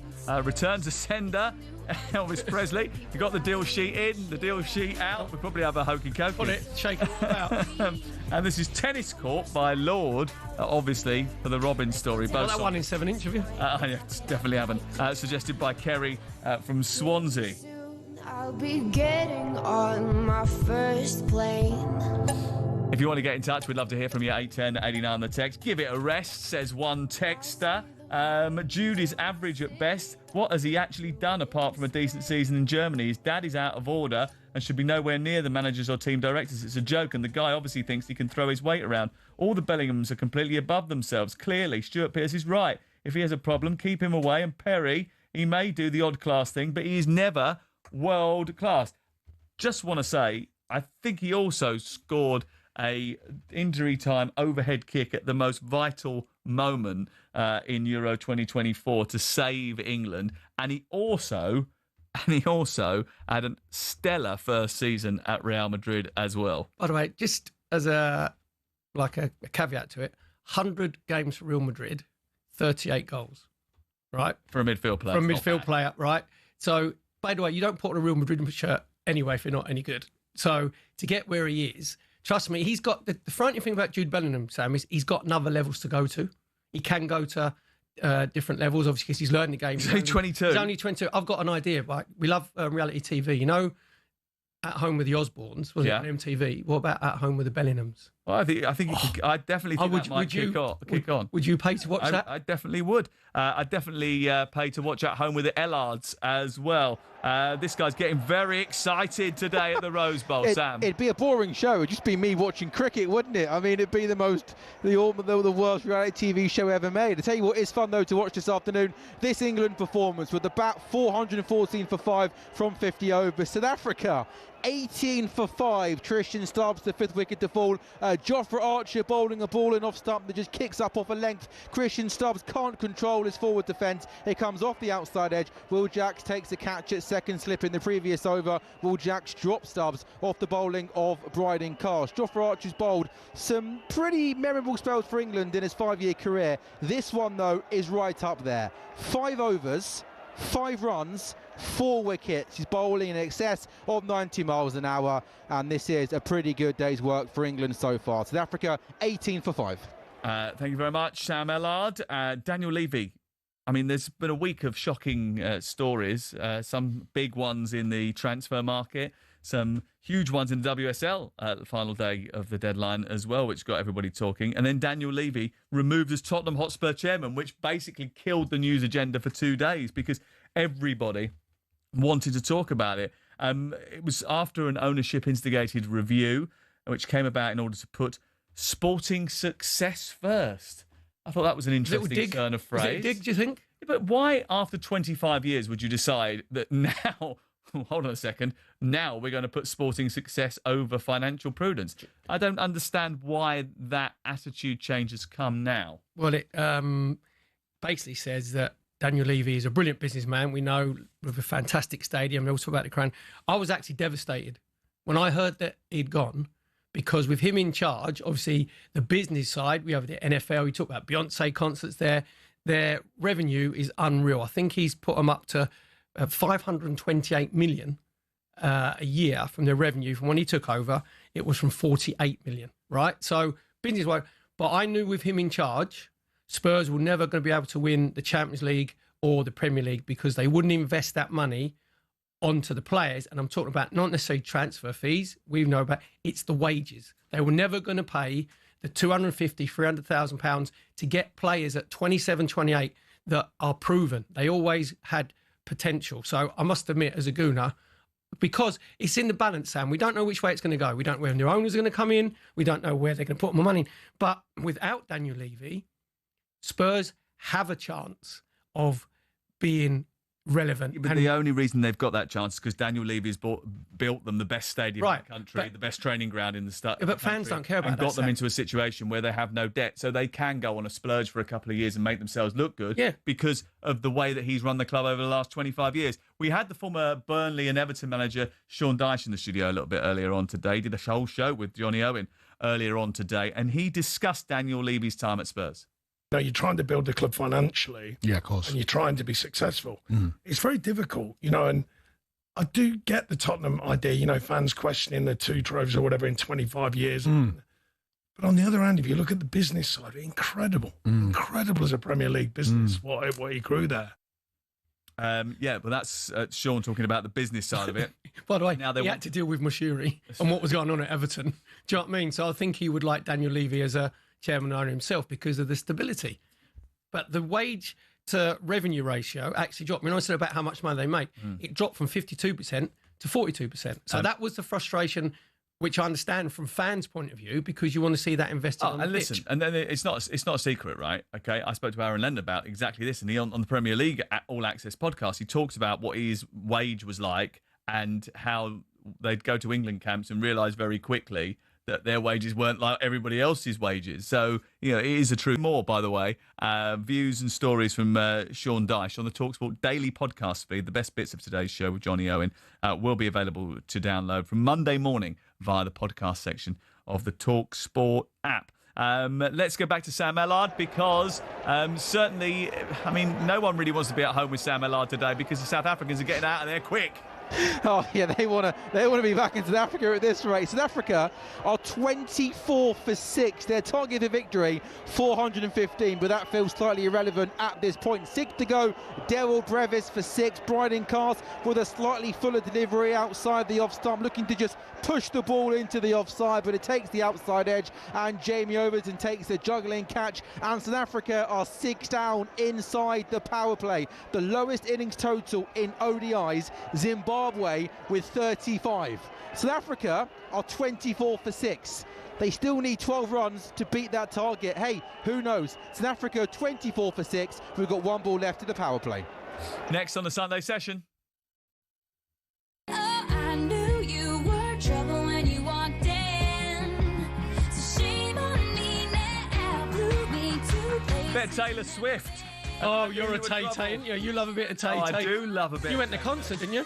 Did go to the concert, yeah. I went to the Eras Not tour. cowboy boots and cowboy hat. No. That's from Kelly, the Man United fan, on the Steve Parish story. No cowboy boots at the Taylor Swift concert, just those little bands that you make. Or the Dayglow ones? No. The ones that you make with the little beads on them. Oh, right. Friendship bracelets. You give them out to people. It's just a very nice, wholesome Are atmosphere. you in the Tay-Tay fan club? I'm a Swiftie. Me and Sean Custis sang a duet, song did you? at the talkSPORT Christmas party and at the summer party. I bet there were some dolphins in London We're too, famous. with their ears bleeding. We're weren't they? famous for it. We'll talk more about Daniel Levy in just a moment, and we'll look at Arsenal's title credentials as well in the next hour of the programme.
It's talkSPORT, it's Sam Matterface alongside Perry Groves, and we are live on talkSPORT right the way through until 6 o'clock. And the final word with Madge and Pards. South Africa 28 for 6, target of 415 has been set by England in the final one-day international. South Africa have already won the series, but they are getting absolutely battered today.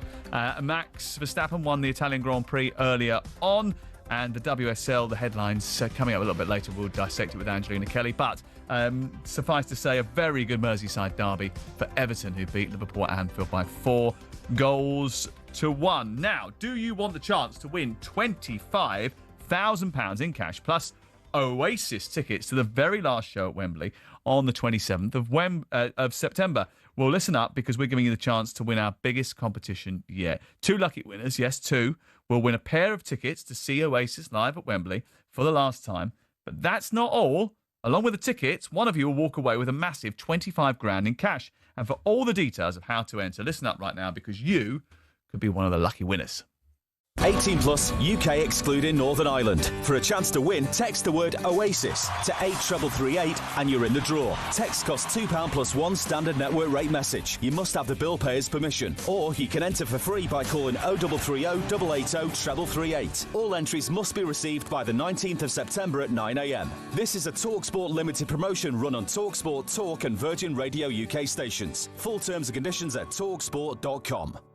We were speculating a little bit earlier on Daniel Levy and why now? Why right after a transfer window? Why was he allowed to sack Ange Postecoglou and replace him with another manager and then go through a transfer window and then get pushed out the door? Why would they make that decision now? Because if it was all about sporting success, surely they would have done it straight after the Europa League final and let somebody else come in and set the tone for the new era. Yeah, but I think they've been quite shrewd because they let Daniel Levy do the dirty work, as it were, because if it doesn't work, they can actually say, wasn't us who sacked Postecoglou, it was Daniel Levy. But what's happened now, Sam, it's made everybody else there more vulnerable to criticism, because if Spurs under Daniel Levy would have lost 2 games on a trot or 3 games on a trot, we all know that it had been the anti-Levy, Levy out. That's where all of the ira would have been targeted. Now, if I was like Thomas Frank and the coaching staff, I'd think, oh no, we need him because he was our buffer, because he's the one who took all the stick. And from he's a very, very astute businessman, right?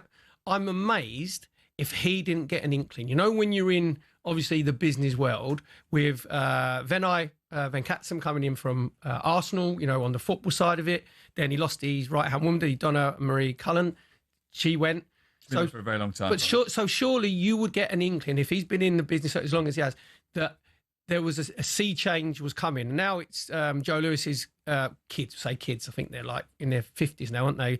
Vivian and Charles Lewis will take over. So now we'll see, when they had that, you read that little quote out there, didn't you, about sport more now into sporting success. Yeah, prioritising sporting success. That was aimed at Daniel Levy, as if to say it was Daniel Levy that wasn't just invested in the sporting success. Just so everybody knows, they've owned the club for the whole of this time. Well, they did. Daniel Levy's just the man who runs it on a week-to-week, day-to-day basis. He's the front man. He owns 28%. He was appointed by Joe Lewis. Yeah. If they were upset with the way things had been going, they could have made the change a long time ago. They decided not to because, do you know what? They were pretty happy with the way he was doing it. It's the most profitable football club in Premier League history. Kieran Maguire said that on our programme on Friday. So I don't know. I just don't buy it. It feels to me like they are getting it ready to be sold to somebody else. He said about profitable club. I think they made, in his tenure, it was 167 million quid. In that time, 3 other clubs made money. Brighton was one of them. Brighton is a fantastic well-run football club. They made 102 million. Arsenal made 7 million, and Liverpool made 19 million. Now Spurs are at the same level. Arsenal had to pay for their stadium, and no, Arsene Wenger took stick for saying getting in the top 4 was like winning a trophy. What he meant was he knew that to get in the top 4 because revenue from the Champions League helped to go and pay for the stadium. Now that's all basically sorted out. You see, Arsenal, which we'll talk about later, they've gone and spent £250 million in this transfer summer, which they needed to do. That's because they've got the stadium sorted out. Now what they're saying is, from the Spurs point of view, with the Lewis kids, now we've got a chance now. The business side is sorted. Now we're going to invest in the team, or they're going to be one or two, won't it? And that's again, but that frightens me. But they might do both, right? So they might invest initially to make them a little bit more successful, so they get into the Champions League, and then they get into the Champions League and they sell it because they know that the price will go up even further. I think current estimates are that it's worth £3.5 billion. When the Enix Group bought it from Ivan Scholar, it was worth something like £40 million or something like that. Less than £100 million. So the return on the investment is exponential because football's gone through a bit of an explosion. But are you nervous about this? Yeah.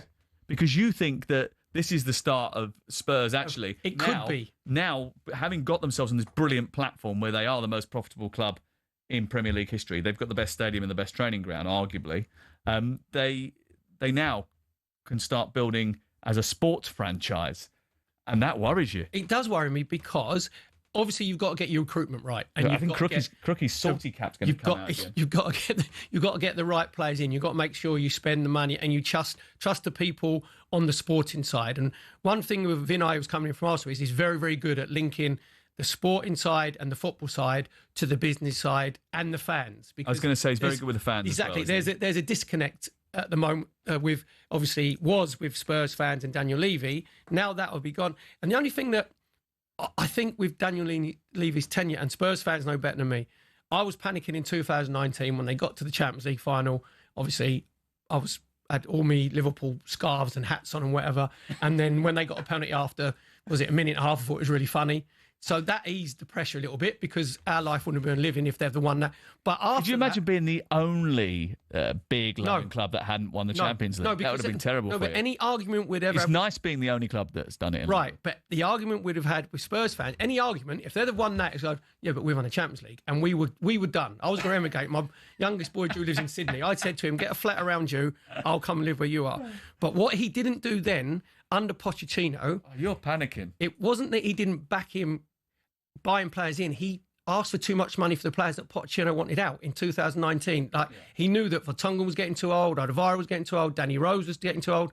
And that was, I think, from our point of view, Arsenal, Levy done a brilliant job. He didn't back Pochettino then. Martin Semmens was on this programme on talkSPORT. It was on our programme on Fridays with Troy and Crookie. And Martin Semmens, who was the CEO of Southampton, said that he felt that actually Spurs' attitude to selling players held them back. Absolutely. Because what it did was it stopped them from attracting young talent because they thought, if I go to Spurs, you ain't going to sell me or you're going to make it difficult for me to go to the next level. So if I go, he said there is a natural pecking order and Tottenham are probably 6 of 6 in terms of the big 6, right? But if you are an ambitious player and you're really good, you might go to Spurs, develop and get to the next level, and then all of a sudden think, I could go to Liverpool or Manchester United now, or Real Madrid, whatever. Barcelona, but if you make that route difficult, then you don't get the players in the first place. And he said we had to, as Southampton, had to remember that we could bring players in of a certain level of talent, knowing that if we sold them on and told them that, don't worry, in a couple of years, if you're very good for us, we will sell you on, then we would get the benefit of their abilities for a couple of years, and that would push us further up the food chain. It wasn't just the top players, as I mentioned there. Like Brighton do it brilliantly. Brighton know that they're a development club, and players go there. They know that if they do well at Brighton, then there's obviously Chelsea will buy them eventually because they buy everybody from Brighton, don't they? But they know that there's another run to go up. The players, he got brilliant money for Gareth Bale, right? He was a very good negotiator, but it was the players at a rung below where he asked too much money for. He was asking too much money for Alderweireld and Vertonghen and Danny Rose, and that's what Pochettino. And I think 6 months later he was gone. Pochettino. Yeah, he was. Okay, that was Spurs. We'll speak more about Spurs from a different angle in just a moment. Let's go to Sam Allard, though. What's the latest? You haven't lost a wicket for a minute. Is everything all right? 3 overs and England haven't taken a wicket. So I'm not really sure what Archer and Cast are doing here, lads. But come on, up your game. South Africa 43 for 6. The target for victory 415. Only one 2 South African batsmen have passed double figures. Jofra Archer with ball in hand has been absolutely fantastic. He's just coming in now to Maharaj to finish off his 7th over. He's bowled 3 maidens, gone for just 10 runs and picked up 4 wickets. He's bowled quick, he's been accurate, he's got movement off the seam. Well supported by Bryden Castle, who's also picked up a couple of wickets. A bright spark for South Africa, Keshav Maharaj, who hit Bryden Castle for a 6. He bowled a short ball. Maharaj quick onto the back foot, pulling the ball over the leg side boundary for a 6. Maharaj has got 13, Bosch has got 4. A great day though for England. They scored 414 for 5 with the bat. Bethel and Root scoring centuries. Bethel's first in professional cricket. 13 overs gone in reply. South Africa in big trouble at 43 for 6. Next on the Sunday session. Working 9 to 5. What a way to make Where's my cowboy boots? No, can I say where are they? Where's your Stetson? And your Spurs? Ruben in London, Sorry, 9 to 5. Spurs, can't do that anymore. Charlie Parton, and I suppose 9 to 5 reference to what? Steve Parish being in the... on the treadmill. On the treadmill. No, he was in a class. I bet it was a hit class. He was in a hit class in Soho on transfer deadline. He had to turn his phone off. You have to work 9 to 5. It was 9 to 7 actually on deadline day. You had to work. Our Sounds of the Weekend continue in just a moment, and we'll be looking back at the opening weekend of the WSL with our women's football reporter Angelina Kelly's just about to join us. They let you dream just to watch them shatter. You're just a step on the boss man's ladder.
of the weekend this weekend. Steve Parrish's 6 p.m. gym class. Arjen Robben has changed his job. He's not a football player anymore. He's a paddle player.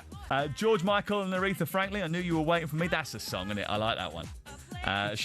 Stuart in Luton for Steve Parish. Mark Gay was waiting for him, to be fair. And Technotronic, Pump Up the Jam. Robin and Parish, Kelly, the Arsenal fan, getting in touch as well. Thank you very much. Keep them coming. It's the Sunday session with Sam Matterface and Perry Groves, and I'm delighted to say that Angelina Kelly, talkSPORT reporter, is here. Hello. Hello. How are you? I'm good. How Afternoon. Are You had a busy weekend? A little bit busy. Just been at the Spurs West Ham game over at the Leyton Orient Stadium, Brisbane Road, and then headed over here to chat to you guys. Yes, and it was an eventful game, wasn't it? Won by a Beth England penalty. You spoke Yes. to her afterwards as well, didn't you? Yeah, had a really good chat with her. She realised I was Northern and was a lot more engaged. Oh, that in was the it. conversation. That was it. I had her with the accent. But no, just chatting to her about all the changes. Obviously, they've got a new manager in, and she feels that their confidence is really starting to build now after last season when it wasn't good enough. How do you get to an FA Cup final in the next season? You're nearly relegated. So I also asked her about England, if she would like to play for England again. And she said, I'd love to get the call up. It would be a privilege. But she recognised at 31, she's getting on a little bit. And there might, I know, really humbling moment for everyone.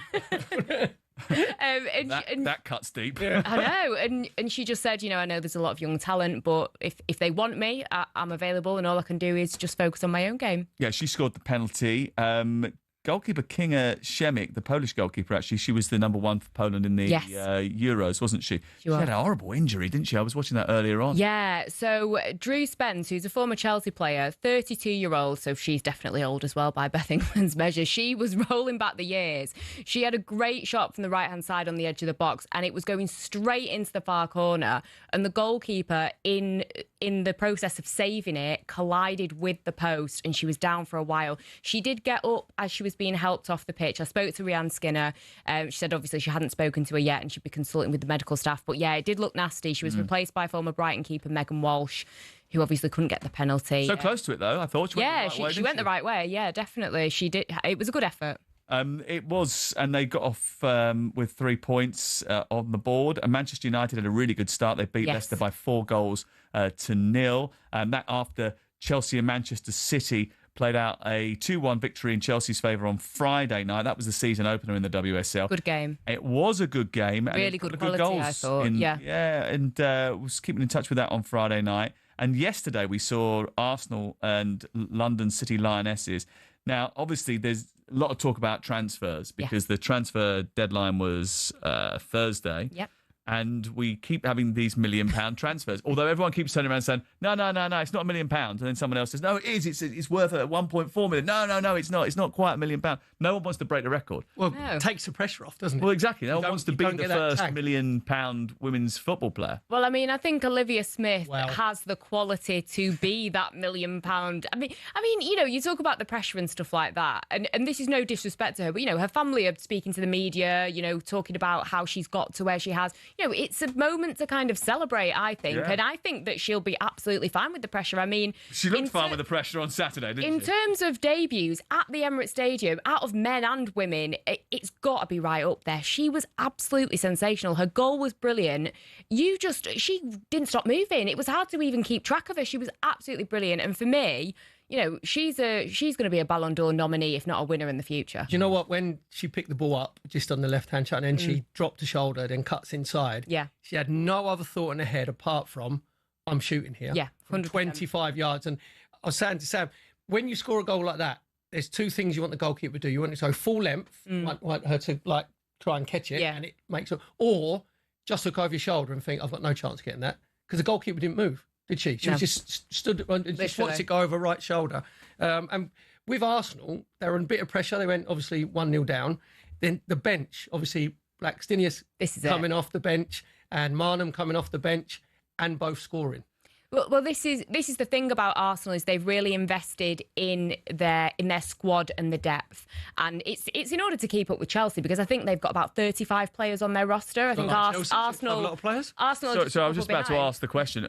Is this the season Arsenal finally win the league? It should be. We won the Champions League last year, so don't need the league. Well, exactly. Yeah. They've won the Champions League. I think that Renee Slagers has been brilliant. Whenever you speak to the players at Arsenal, that it's just glowing reports for her. And I think this is the reason, because you look at Beth Mead, obviously stayed at the club. She was linked to London City Lionesses. Yeah, it was close. And she Close. actually, provided the assist in the Two Champions brilliant League winner. assists. That as well. Yeah. And the Champions League Yeah. final. She provided the assist for Blackstenius' goal. So I think they've got a lot of really good quality players that can come off the bench and be impactful. And I think that's what's going to be the difference. You wouldn't have seen the whole of Manchester United game earlier because you were watching I've seen the Tottenham, highlights, but You've though. seen the highlights, Yep. and you would know about Jess Park coming off the bench. Yes. And looking like a superstar. I mean, she was in great form. I thought when she came off the bench, she made a real difference from that. They were already 2-0 up, I think, when she came onto the pitch. They won 4-0 in the end. There's a couple of really good goals in that game. Melvin Mallard with a super strike from the edge of the penalty area. They did really well last year, Manchester United. Yes, Are they going to go close again this year? They should do. I mean, you look at the top three, I think you've got Chelsea and Arsenal in first and second, whichever order that may be. Manchester City, I think they've got a lot of good quality. Viviana Miedema, Bunny Shaw and Lauren Hemp can all stay fit. I think that they're, really Grace exciting. Clinton now as well. Grace Clinton as well, yeah. Weird. So I know, bizarre. So I think Manchester City and Manchester United will be the two, again, fighting for that third spot. I know London City Lionesses have got big ambitions. I think the Arsenal game was a little bit humbling for them. I'm sure that they will get there, but I think you've got 16 new signings. You've got to give them time to gel. So for Manchester United, it should be another big season. I mean, they've got a big game in Norway on Thursday night against Brann, the first leg of their Champions League qualifier. Second leg's at home, sandwiched in between London City Lionesses and Arsenal games. So it's a big month for Mark Skinner and the team. But yeah, I mean, the Grace Clinton Jess Park deal was very confusing. I said for weird me. there, but you explain it to us. It was very confusing. I mean, Grace Clinton was on loan at Spurs a couple of seasons ago and she was brilliant. She then came back to Manchester United last season, was absolutely fantastic, was part of the Euro squad, as was Jess Park.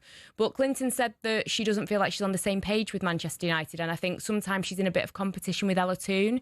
And Mark Skinner, for some reason, didn't like playing the two of them together, and I just found it strange that you've got two really talented players there. Why can't you find a formation? Find a format. Well, this is the thing with Manchester United. The men's side as well. They don't want to, find ways to get their best players playing. What about if they played 3-4-2-1? And would that not be an option for Mark Skinner? A bit like Ruben Amorim? Listen, these Manchester United managers, they have a way and they don't want to budge. But don't blame the system. It's not just a system. No. It can't just be got to adapt. Has got to adapt to the system. Yes. Just very quickly before we let you go, good Merseyside derby if you're from the blue half of the city. Absolutely embarrassing from Liverpool. I think that the way that they've invested, or the lack of investment, I think it's absolutely horrendous from Liverpool. Really, really disappointing. For Everton, though, I mean, this is the fifth Merseyside derby win in 5 games at Anfield. Their new signing, Anela Vingola, scored a hat-trick. She was sensational, absolutely amazing. Really excited about Everton. Their manager seems to be really good.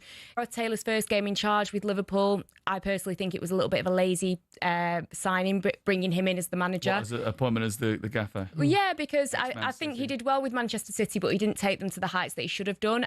Amber Whiteley was the interim last season. She got a win over Arsenal in the FA Cup. 3 wins for Liverpool out of the 7 that they got overall last season. I don't know why they didn't think of giving her a bit of a shot. I think you look at the Chloe Kelly situation. He wasn't interested in her at Manchester City, and look at her now and the impact that she's had for Arsenal and for England. I do question a manager like that. So really not good for him, and I think just a bad look for Liverpool in general. Do you want to stat about Onella Vignola? Go for it. First Everton player to score a hat-trick against Liverpool since Dixie Dean. Wow. There's one for the teenagers. There you You've go. got Google Dixie Dean if you want to know who he is. There you Listen, go. It's great back to the 20s. Thanks for making the effort to come over here from Orient. Anytime. Appreciate it. Really nice of you to come in. And good to see you. As Angelina Kelly taking us through all of the action in today's WSL. It's the first weekend of the season. It's going to be a absolutely cracking season as well, and you'll be able to follow it on talkSPORT. Next on the Sunday session. I took shelter from a shower. Kerry from Swansea's come up. This one for Steve Parish.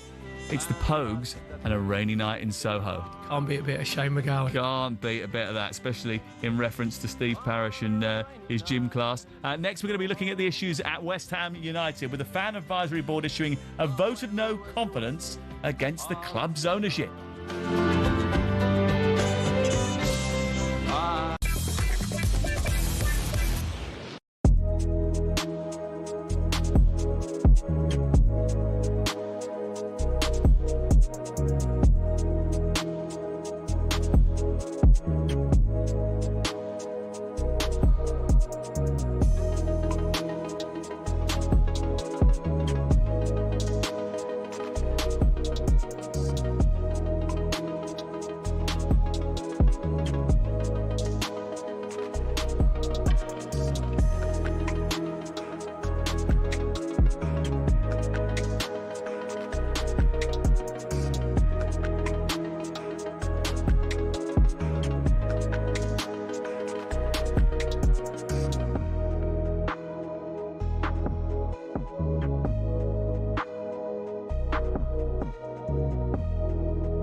are inseparable. They're the only team in the sport today to have competed in the first World Championship in 1950, are the most successful team in history, and have built some absolutely gorgeous cars. Their first driver's title was won in 1952 by Alberto Ascari. Considered one of F1's most dominant and best-loved champions, he drove the iconic Ferrari 500 and defended his title the year after. It was Juan Manuel Fangio in his Ferrari 250 who secured the team's next driver's title in 1956. Remember, he was world champion 5 times with 4 different teams. Mike Hawthorne, Phil Hill and John Surtees also won titles for Ferrari in the 50s and 60s, and the cars back then were beautiful, and they even sounded great, didn't they?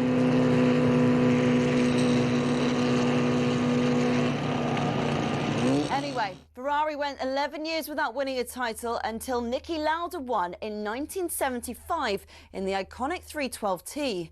Throughout much of the 80s and 90s, though, Ferrari looked like they'd never go all the way again. Le Professeur Alain Prost came pretty close in 1990, but lost out to his bitter rival and former teammate at McLaren, Ayrton Senna. It was only when John Todt recruited a swathe of staff from outside of Italy, including Michael Schumacher, that the glory days returned 21 years after their last driver's title. The turn of the century saw the prancing horse sprint to an unprecedented 5 consecutive championship doubles. And after Schumacher left, Kimi Raikkonen reclaimed the driver's title immediately. But despite employing 1,500 people, the Iceman remains the last Ferrari world champion. So, 16 constructors' titles, 7 more than McLaren, and 15 drivers' titles, 4 more than, again, McLaren. Ferrari are truly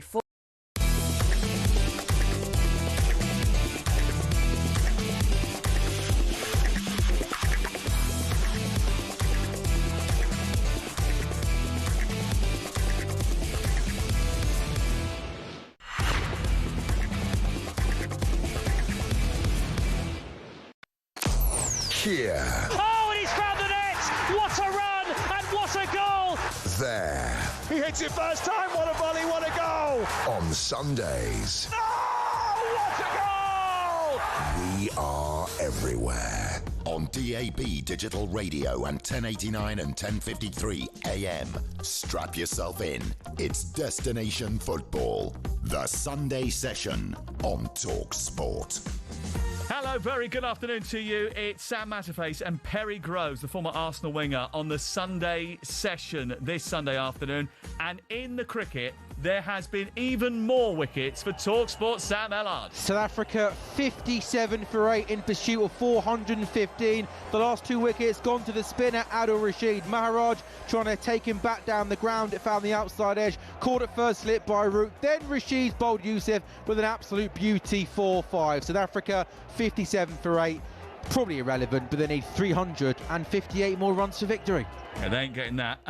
Earlier on, John Jackson was watching the Italian Grand Prix.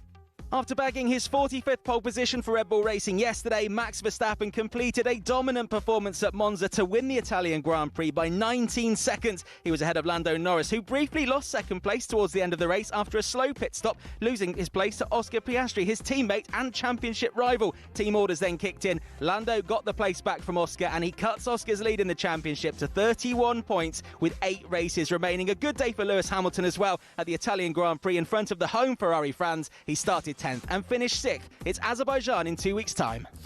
Second half of the Super League match between Hull KR and Hull FC was a lot more entertaining than the first. Hull KR top of the table now after an 18-4 victory in Super League, thanks in part to this Tom Davies try. Mikey Lewis will jump into dummy half, everything to his right, and that's where he goes to Minchella, further wide to Tyrone May. Tyrone May gets the pass away. Tom Davies down the touchline. If there was any doubt, there isn't now. 4 points clear of the Wigan Warriors in second. Hull KR victorious by 18 points to 4. And that was over on talkSPORT 2. And later on talkSPORT 2, 3 back-to-back commentaries from the NFL, which returns this weekend. Here's Will Gavin. Week 1 of the NFL season and 3 games live and exclusive on talkSPORT 2 for you later. The Ravens and the Bills, 2 of the very best in the AFC, go head-to-head. And all NFC West clashes. The 49ers face the Seahawks at 9 p.m. We kick off with Aaron Rodgers returning to MetLife Stadium to face his former team, as it's the Pittsburgh Steelers against the New York Jets. Kicks off at 6 on talkSPORT 2. Yeah, we're discussing that a little bit later on with Nat Coombs, New York Jets, one of a few new head coaches that have gone into teams this year. Aaron Glenn going in there. Liverpool beaten at home by Everton in the WSL. Manchester United beat Leicester by 4-0. Tottenham Hotspur winners over West Ham. Brighton drew 0-0 with Aston Villa. It's the opening weekend of the WSL. That after Chelsea and Arsenal won on Friday and Saturday. Germany against Northern Ireland kicks off at 7:45. We'll get team news from Ian Abrahams in the next couple of hours. He's going to be reporting into the final word later tonight. In the Women's Rugby World Cup, Japan beat Spain, New Zealand thrashed Ireland and secured top spot in Pool C. 64-3 was the score when Italy went up against Brazil, and France just 10-3 up over South Africa. That game kicked off around about 25 minutes ago. The winner of this match will decide who tops Pool D. And we've got the US Men's Open singles final this evening. 7 o'clock they're underway. Yannick Sinner against Carlos Alcaraz. We'll be previewing it later with tennis journalist Eleanor Crooks on the Sunday session from the fabulous talkSPORT.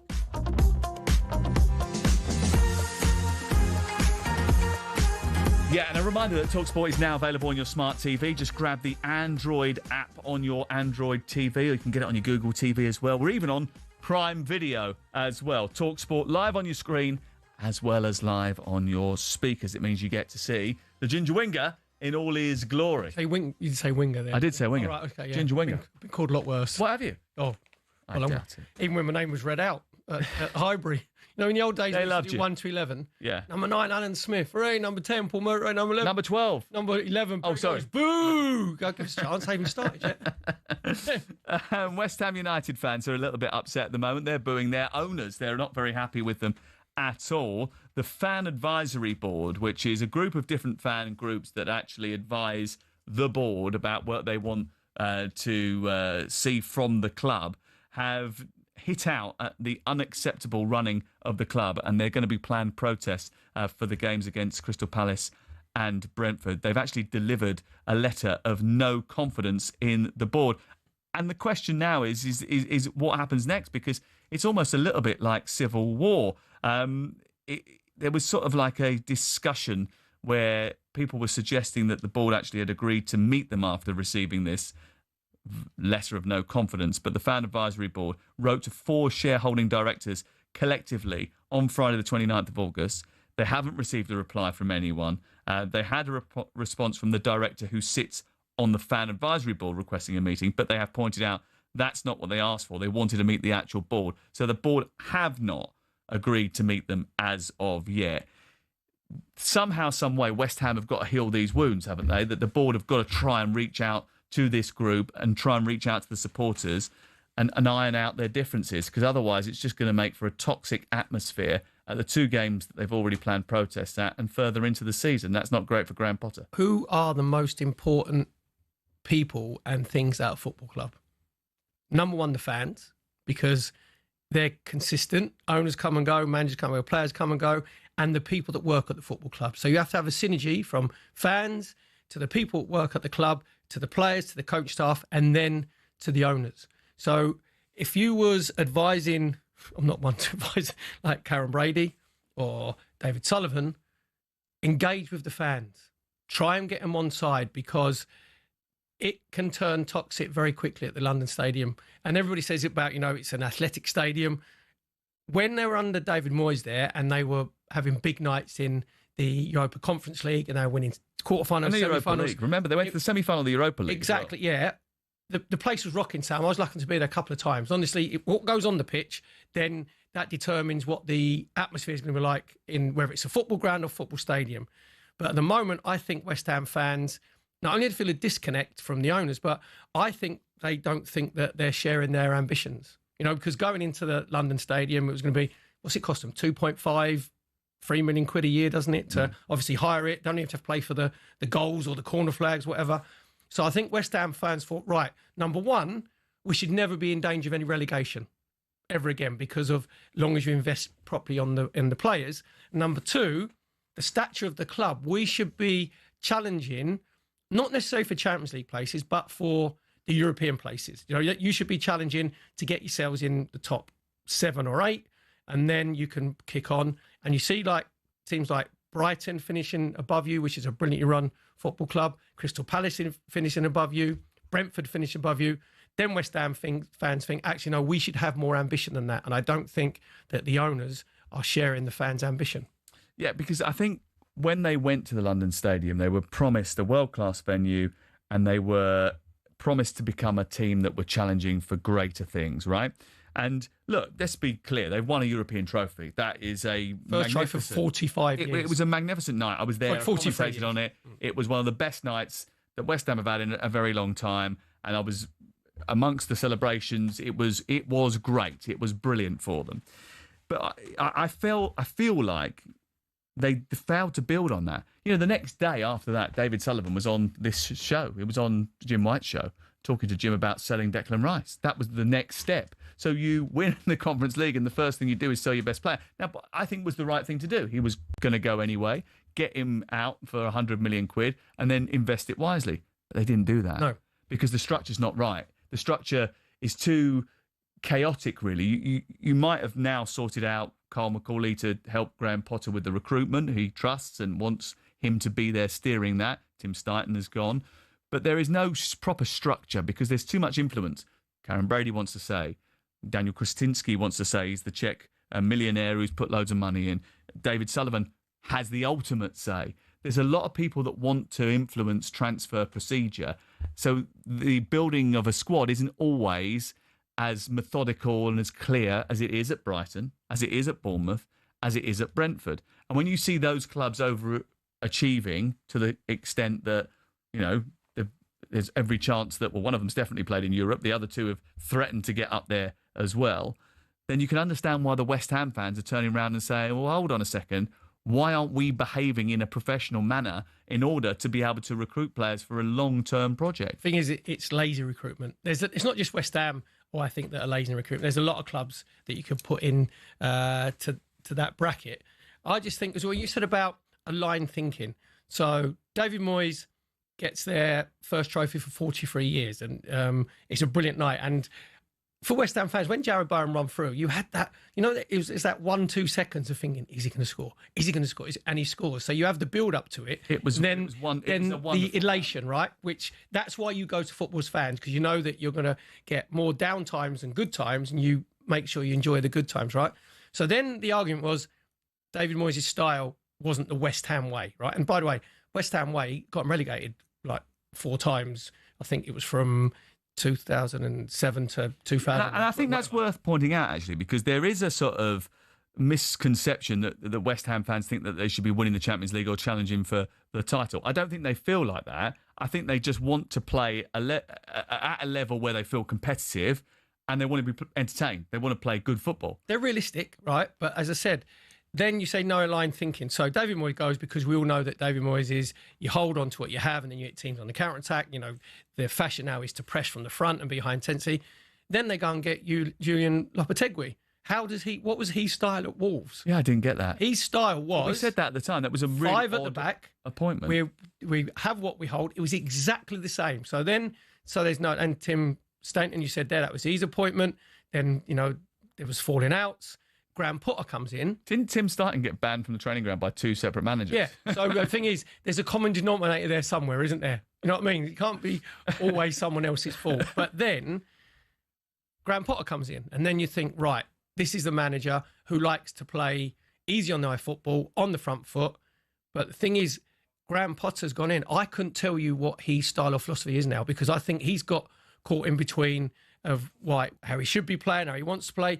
And I was at the Nottingham Forest. And Come on, Perry. Oh, he had a free hit at the end of last season. He should be out in a situation now where he's very well organised. But I'm saying, but he isn't. But what he's tried to do, I think, is try to be too clever.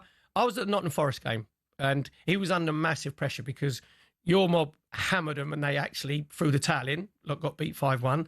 Then they get beat 3-2 at Wolves when they're 2-1 up, obviously. And so that game against Nottingham Forest, I think if they'd have lost that game, I think he could have lost his job. And what did he do? He played 4-2-3-1. He played all of the best players in their best positions, right? It's not rocket science. Jared Bowen played on the right-hand side of the three. Paqueta played in the middle of the three behind Grew up front. Two holding midfield players, Souček and Ward-Prowse. When Gibbs White came into the 10 position, Souček logged on to him and followed him everywhere. They stifled Nottingham Forest because Nottingham Forest couldn't find a way to break him down. And then his substitutions were good. Somerville comes on, obviously creates the goal for Jared Bowen, then gets brought down for a penalty, and they win the game 3-0. And it's because he played all of their best players in their best positions. So I'll be amazed when we come back from the national break, obviously with no injuries, that he doesn't go with that 4-2-3-1 system with like the two centre-halves, Koeman on the left-hand side. And West Ham looked very structured. And I saw them do that at the Emirates. That was probably his best result at the Emirates last season. Yeah, in the last season, yeah. But that's how they did look that good against the City Ground against Nottingham Forest. So well, he also came out. He also came out afterwards and bit back at his critics and said, I proved to everybody that I can do it now. But let's see what happens when they play Tottenham after the resumption of the Premier League. Then they play Crystal Palace, and then they go away to Everton on the Monday Night Football live on talkSPORT on the 29th of September. Right, OK, a reminder that there is cricket ongoing, although not for much longer. Sam Allard.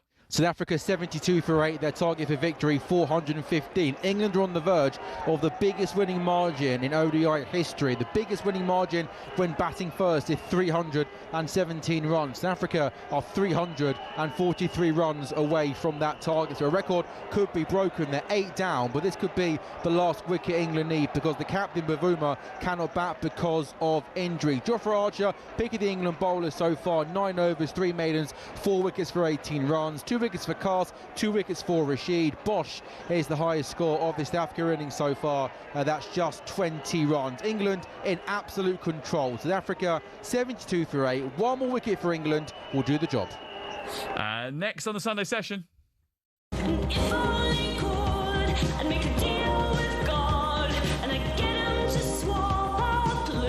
Sammy in Newport, love it. Kate Bush running up that hill for Steve Parrish. Hello, I'm really sorry. No, I'm really sorry. I can't do any business. I've got to get my wristwatch. I've got my steps in. Just going up the hill. Sorry. I'm on the treaders, and my watch says I've got to do it at 5:14 pace. Keep your suggestions coming in for stands of the weekend, and we'll do some more in just a moment. And we're also going to be looking ahead to the US Open men's single final tonight between Yannick Sinner and Carlos Alcaraz with tennis journalist Eleanor Crooks. She's on the programme next.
Abersock says run to the hills from Iron Maiden for Steve Parrish's 6 p.m. gym class. Dance. Is that a pseudonym? Is that a moody name? It is. It's Dance. He's at Pie at the Park, isn't he? Is he? Yeah, it's Def Leppard tonight, isn't it? Headline. Is it? Okay. See Bryan Adams last night. Oh, outstanding. Oh, different level. Honestly, he's not my genre of music, but what a performer! I thought Summer of '69 was your genre. Was your era 69? What do you think? That was when I was a teenager. Work from Rihanna as well for the Robben story. Keep them coming. 8:10:89. We're supposed to have 50 overs of cricket. We got 20 and a bit. Here's Sam Ellard. An extraordinary day of cricket. England have beaten South Africa by 342 runs. England win by a record margin in one-day internationals. The previous record for largest margin of victory by runs was 317. That record no longer stands. It's now 342. England batted first. They posted a massive 414 for 5. Joe Root scored another one-day international 100, number 19. But the day with the bat belongs to the boy wonder Jacob Bethel. Many people predict big things for the young all-rounder. Today he scored his first professional 100 coming off 82 balls. He ended up scoring 110. Root and Bethel shared a stronger third wicket partnership. Jamie Smith got the innings off to a good start with 62 from 48, and Butler finished it with 62 from 32. Then with the ball in hand, well, England were just fantastic. South Africa bowled out for 72 runs. Jofra Archer, the pick of the bowlers, 9 overs, 3 maidens, 4 for 18. Cast got 2. Rashid also got 3.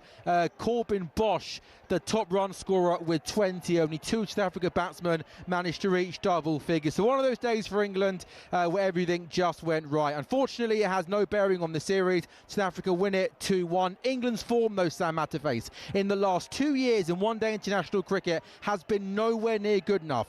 Hopefully, fingers crossed, this gives England something to build on, because when it goes right, it can go right in a really, really good way. This England team is absolutely stacked on paper. A great day here in Southampton. England have beaten South Africa by a record-breaking 342 runs. And their next assignment is to go off to New Zealand in October.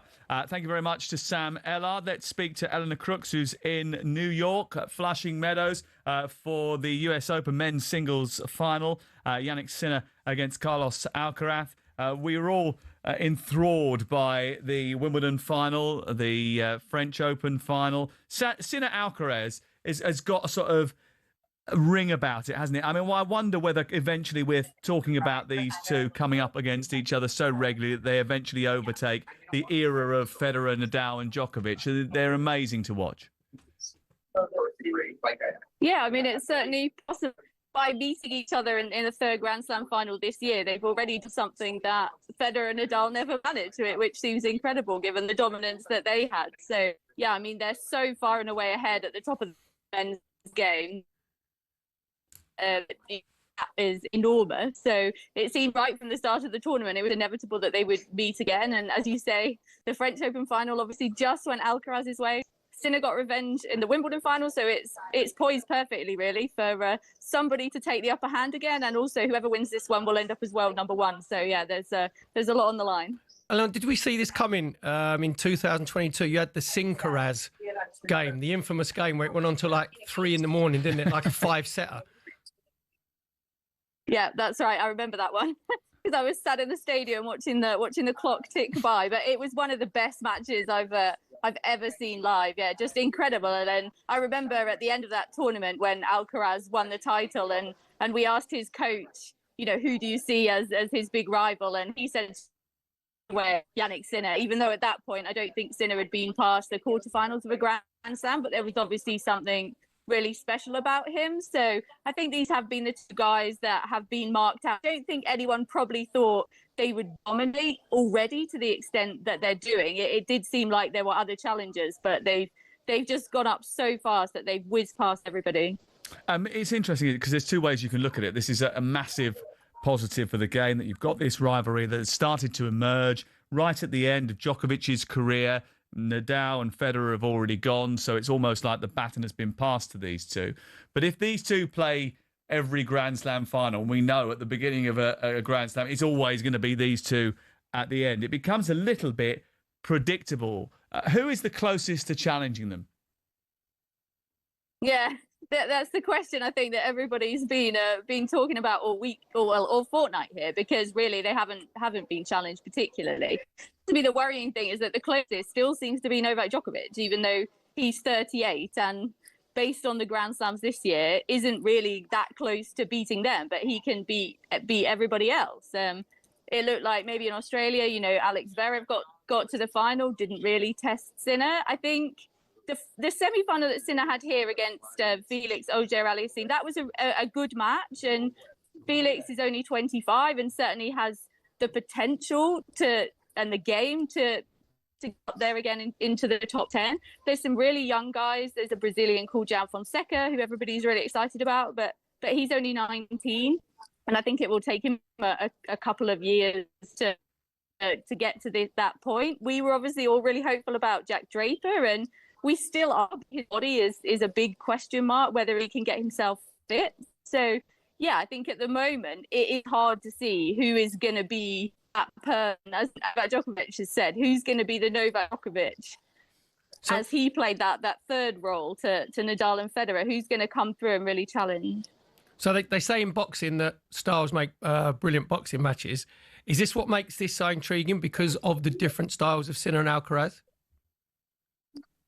Yeah, definitely. And I think you can compare Sinner to Djokovic, and you can compare Alcaraz to Federer. Alcaraz has got that X factor where he can just pull off these shots that seem completely impossible. He's a showman.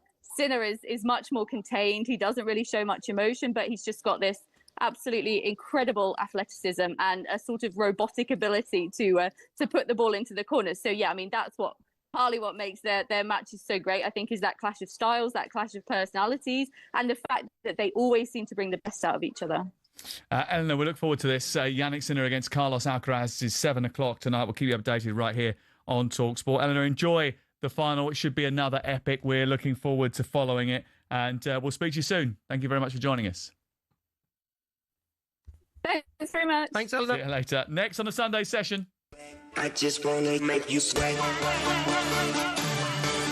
Bit of Snoop Dogg and David Guetta and Sweat for Steve Parish, who was in the gym on deadline day. I think he was sweating, wouldn't you? Yeah.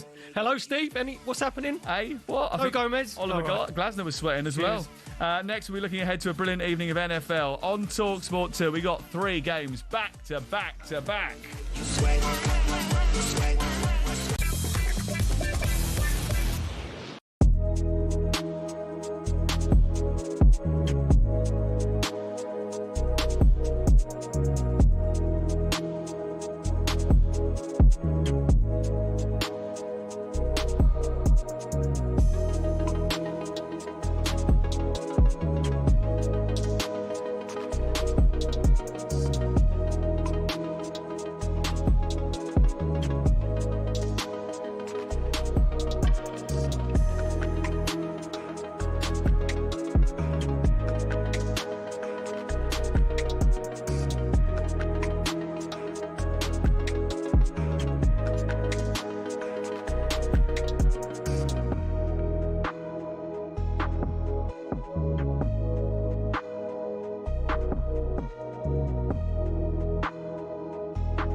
on talkSPORT 2. We've got NFL Game Day. It's Sunday.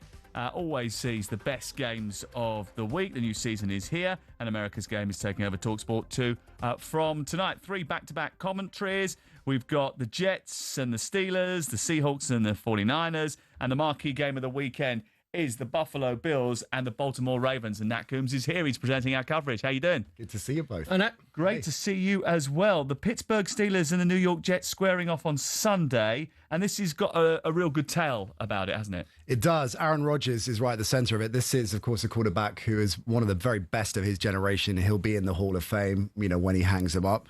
He's only got one Super Bowl ring when he was a Green Bay Packer. Since he's left the Packers, and he's quite a controversial, quite a divisive figure. He's quite an outspoken character off the field on various shows. He went to the Jets, and the situation just didn't work out. It was frankly a disaster given the level he plays at.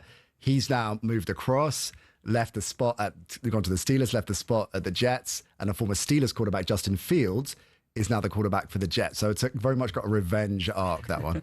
Jets got a new coach as well in Aaron Glenn, who says he's got a few nerves about his debuts on the sidelines. But 7 teams have got new head coaches. Yeah. 8 teams have got new starting quarterbacks this year. Half the league's got either a new offensive or defensive coordinator. So how difficult does that make the season to predict? Very hard. I mean, a number of first-time head coaches as well. Let's key in on one of the key challenges this season, the Detroit Lions. They were right up there last year. They've lost both their offensive and defensive coordinators, Aaron Glenn, you mentioned, and their offensive coordinator, Ben Johnson. He's gone to be the head coach at the Cowboys. That is a significant shift. If you look at NFL, the listeners that aren't necessarily big followers of it, the coordinators, offensive and defensive coordinators, are critical parts of the coaching lineup. So to lose both of them for the Lions is key. And of course, this is their first time stepping up. And one of the big jumps being a head coach from a coordinator is dealing with all the other stuff, dealing with the media, dealing with things you didn't have to worry about when you were just a coordinator. So there's no guarantee that because you're a brilliant tactical mind, you're going to be able to step up and sit comfortably in the big chair.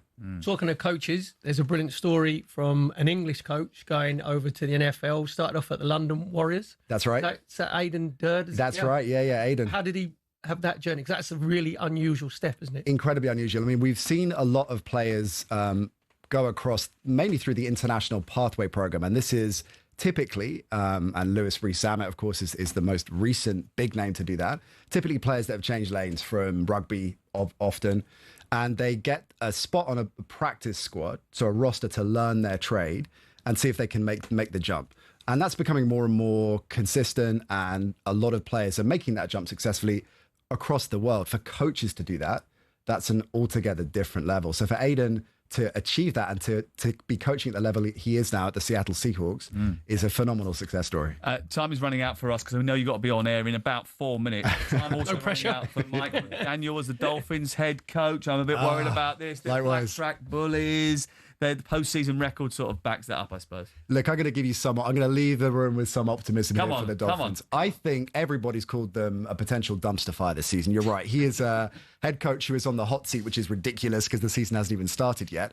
I think they're going to be better than advertised. They've got issues, certainly defensively, but they've got a really exciting offense if they're all fit and if it all gels. And I think he's a really, really interesting, original head coach. He's someone who leans into his own character. Doesn't matter that he's quite eccentric, quite left field, and I'm rooting for him. And I think the Dolphins will be better than a lot of people are suggesting, Sam. I'm not saying they're going to make the playoffs, but I'm saying they're not going to be a dumpster fire. Okay, well, I look forward to hearing what happens a little bit later on.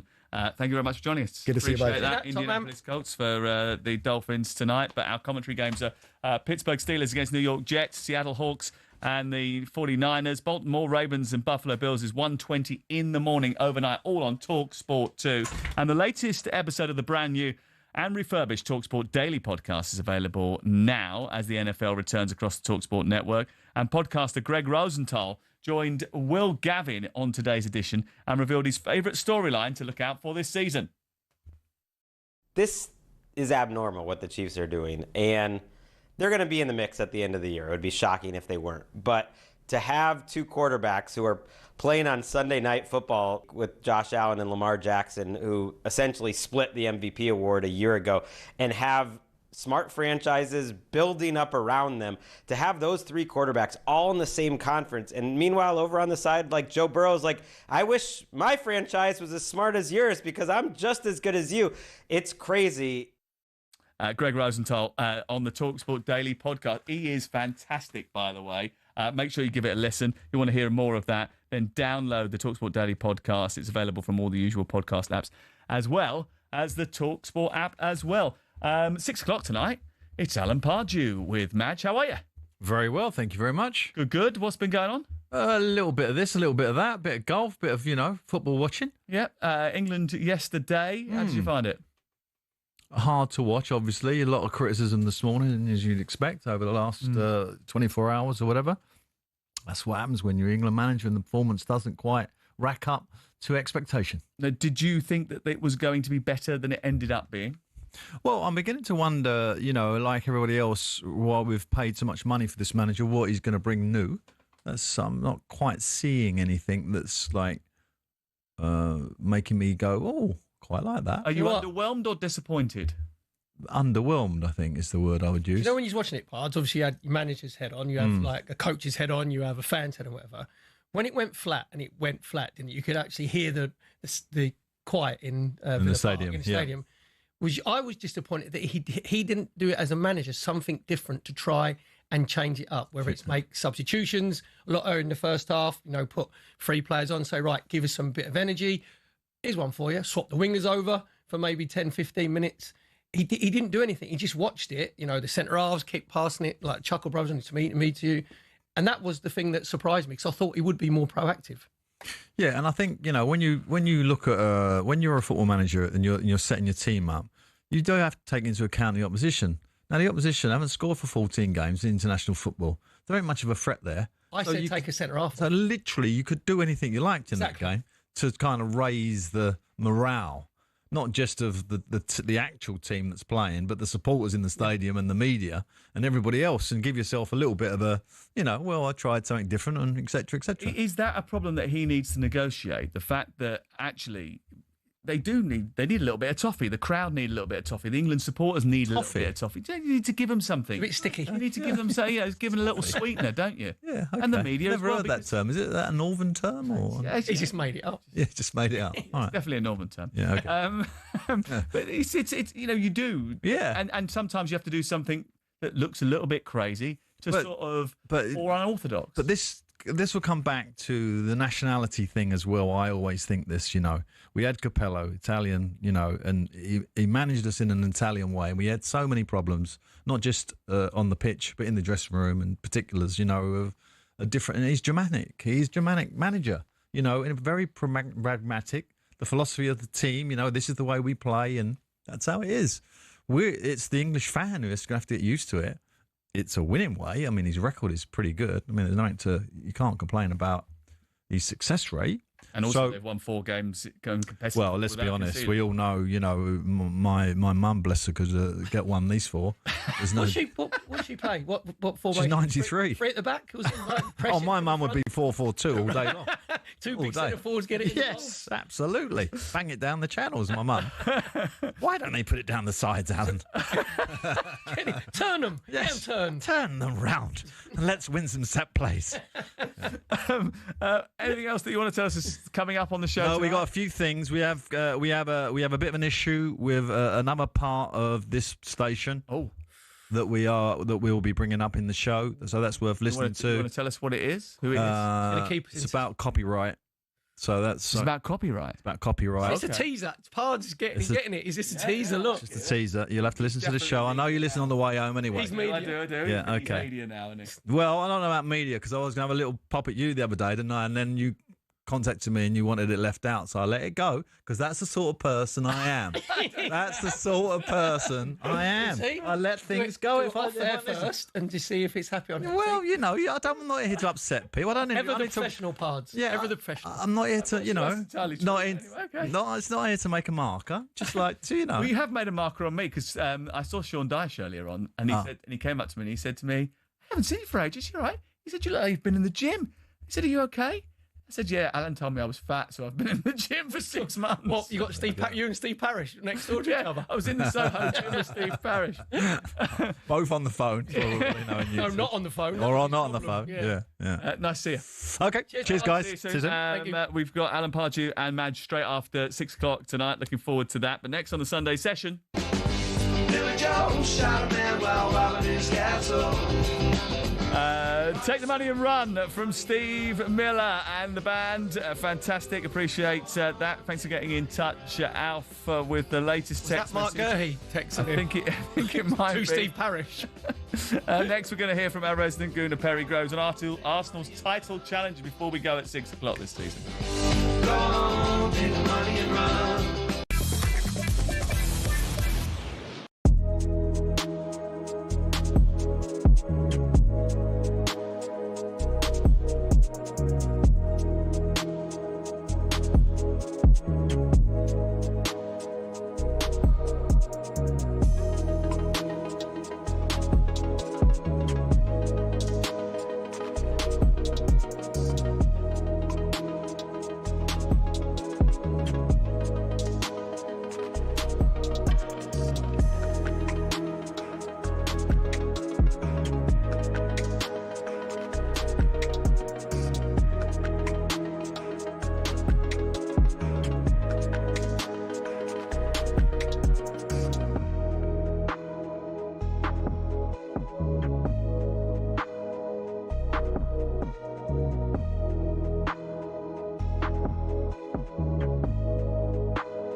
talkSPORT, it's Sam Matterface and Perry Groves. We're here right the way through till 6 o'clock tonight. Bit of breaking news that's reached us in the last few moments. Ben Jacobs, our transfer reporter, is reporting that Andre Onana has now signed for Trabzonspor. That has happened in the last few moments. So Andre Onana has left Manchester United on loan for Trabzonspor in the Turkish league. That's happened in the last few moments. We're just getting news of that right now. How are Arsenal shaping up in the title race? I was at Anfield the other day when Arsenal were a little bit cautious, were they, in their approach to the game against Liverpool. They are 3 points behind the champions at the moment, having won 2 of their first 3 games. I think the feeling now is they've got the strength in depth to challenge on all fronts. But have they got the potency and, has Mikel Arteta got the ambition, adventure to do so? He's got the ambition, 100%, Sam, because if it weren't for Arteta, we wouldn't be where we are. We wouldn't be relevant. The 2 seasons before he took over, we were finished 8th twice. First season, 5th. Next 3, second. Now it's, can you make that final step?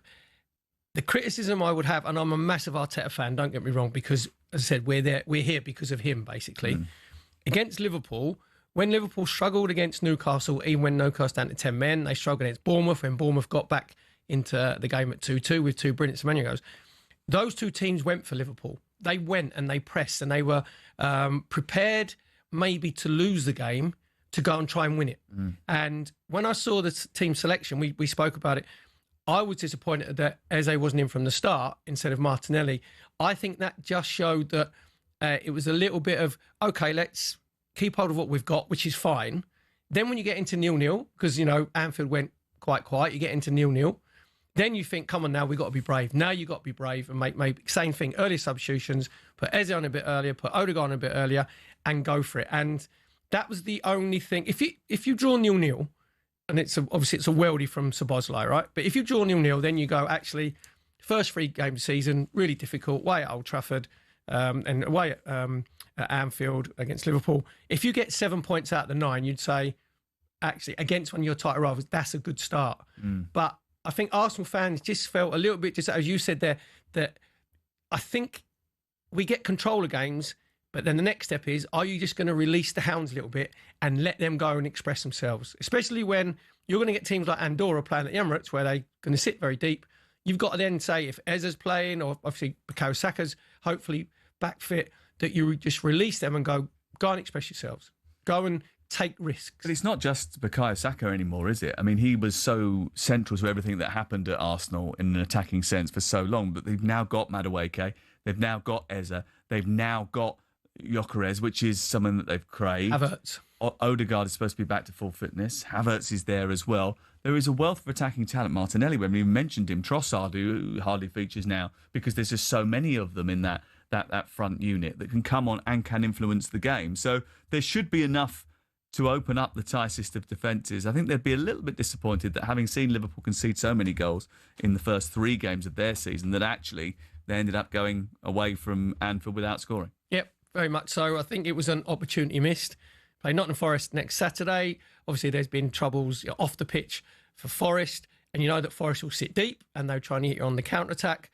So from Arsenal's point of view and from this group of players' point of view is, I know that this is the season where I personally think they're going to win the league. We have to win the league or have to win the Champions League. You said last year they were going to win the league. This year you predicted that they're going to win the league. Yes. Why do they have to win the league? Because and what happens if they don't? We're the media, right? We're the media. You know what's going to happen in certain parts of the media, because it'll be, oh, he's a nearly man. Can he get himself over the line? If the Saltmeister was here, he's international breaks, so doesn't bother turning up on international breaks. But if the Saltmeister was here, he would be saying, if he doesn't win something this year, he's got to go. The Saltmeister want to swap like clubs where we are, and Man United are, because we were Manchester. Well, actually, we weren't as pants as Man United, to be fair, but we were Manchester United for a period of time, and we've come out of that now. But all I would say, this group of players, Sam. Are you saying whatever happens, he stays? Yeah, and that narrative would be wrong? No, I think, in my eyes, he should stay. And I think 70% of Arsenal fans would say exactly what I've just said there about Arteta's got us relevant. But for the group of players, if the players want to make their mark on Arsenal's history, you have to win something. You have to win the Premier League or the Champions League, because what you don't want to be, if you're Declan Rice, if you're Sleep, if you're Bukayo Saka, and you look back, if you haven't won anything, you don't want to be tarnished with that brush where you think, no, we want a part of our history. And coming third 3 times swap, people forget the second time we come, second, Man City, we won 16 out of the last 18 games. Man City were unbeaten from December. So other teams are allowed to be very good. But say this group of players, it would be the hunger to push on. And there's a player, because of the Champions League, the depth of the squad now, there is a top player for two top players for every Yes, position. there is. I was doing my depth charts when I was sitting down the other week, and I was very impressed. Have with your the fact. pyjamas on, Yes, trying to I get the did. brick out the bottom of the pool? I did, yeah. I'm sitting there on my lap watching TV, doing my depth charts, and I noticed just how strong they are in every single position. Sunday session becomes Game Day Live again next weekend. We'll have reporters and commentary from Southampton, Portsmouth in the Championship. Natalie Sawyer is going to be presenting the show in a week's time with Perry Groves and Alex Crook. Burnley, Liverpool, Manchester United going to Manchester City, the big games. Celtic in action as well. There are WSL fixtures, so next Sunday we'll be around the grounds on Game Day Live. Natalie Sawyer will be sitting in this chair. Thank you very much for listening today. Appreciate it. Remember, England-Serbia is live on talkSPORT on Tuesday night, and Alan Pardew is alongside Majestic next.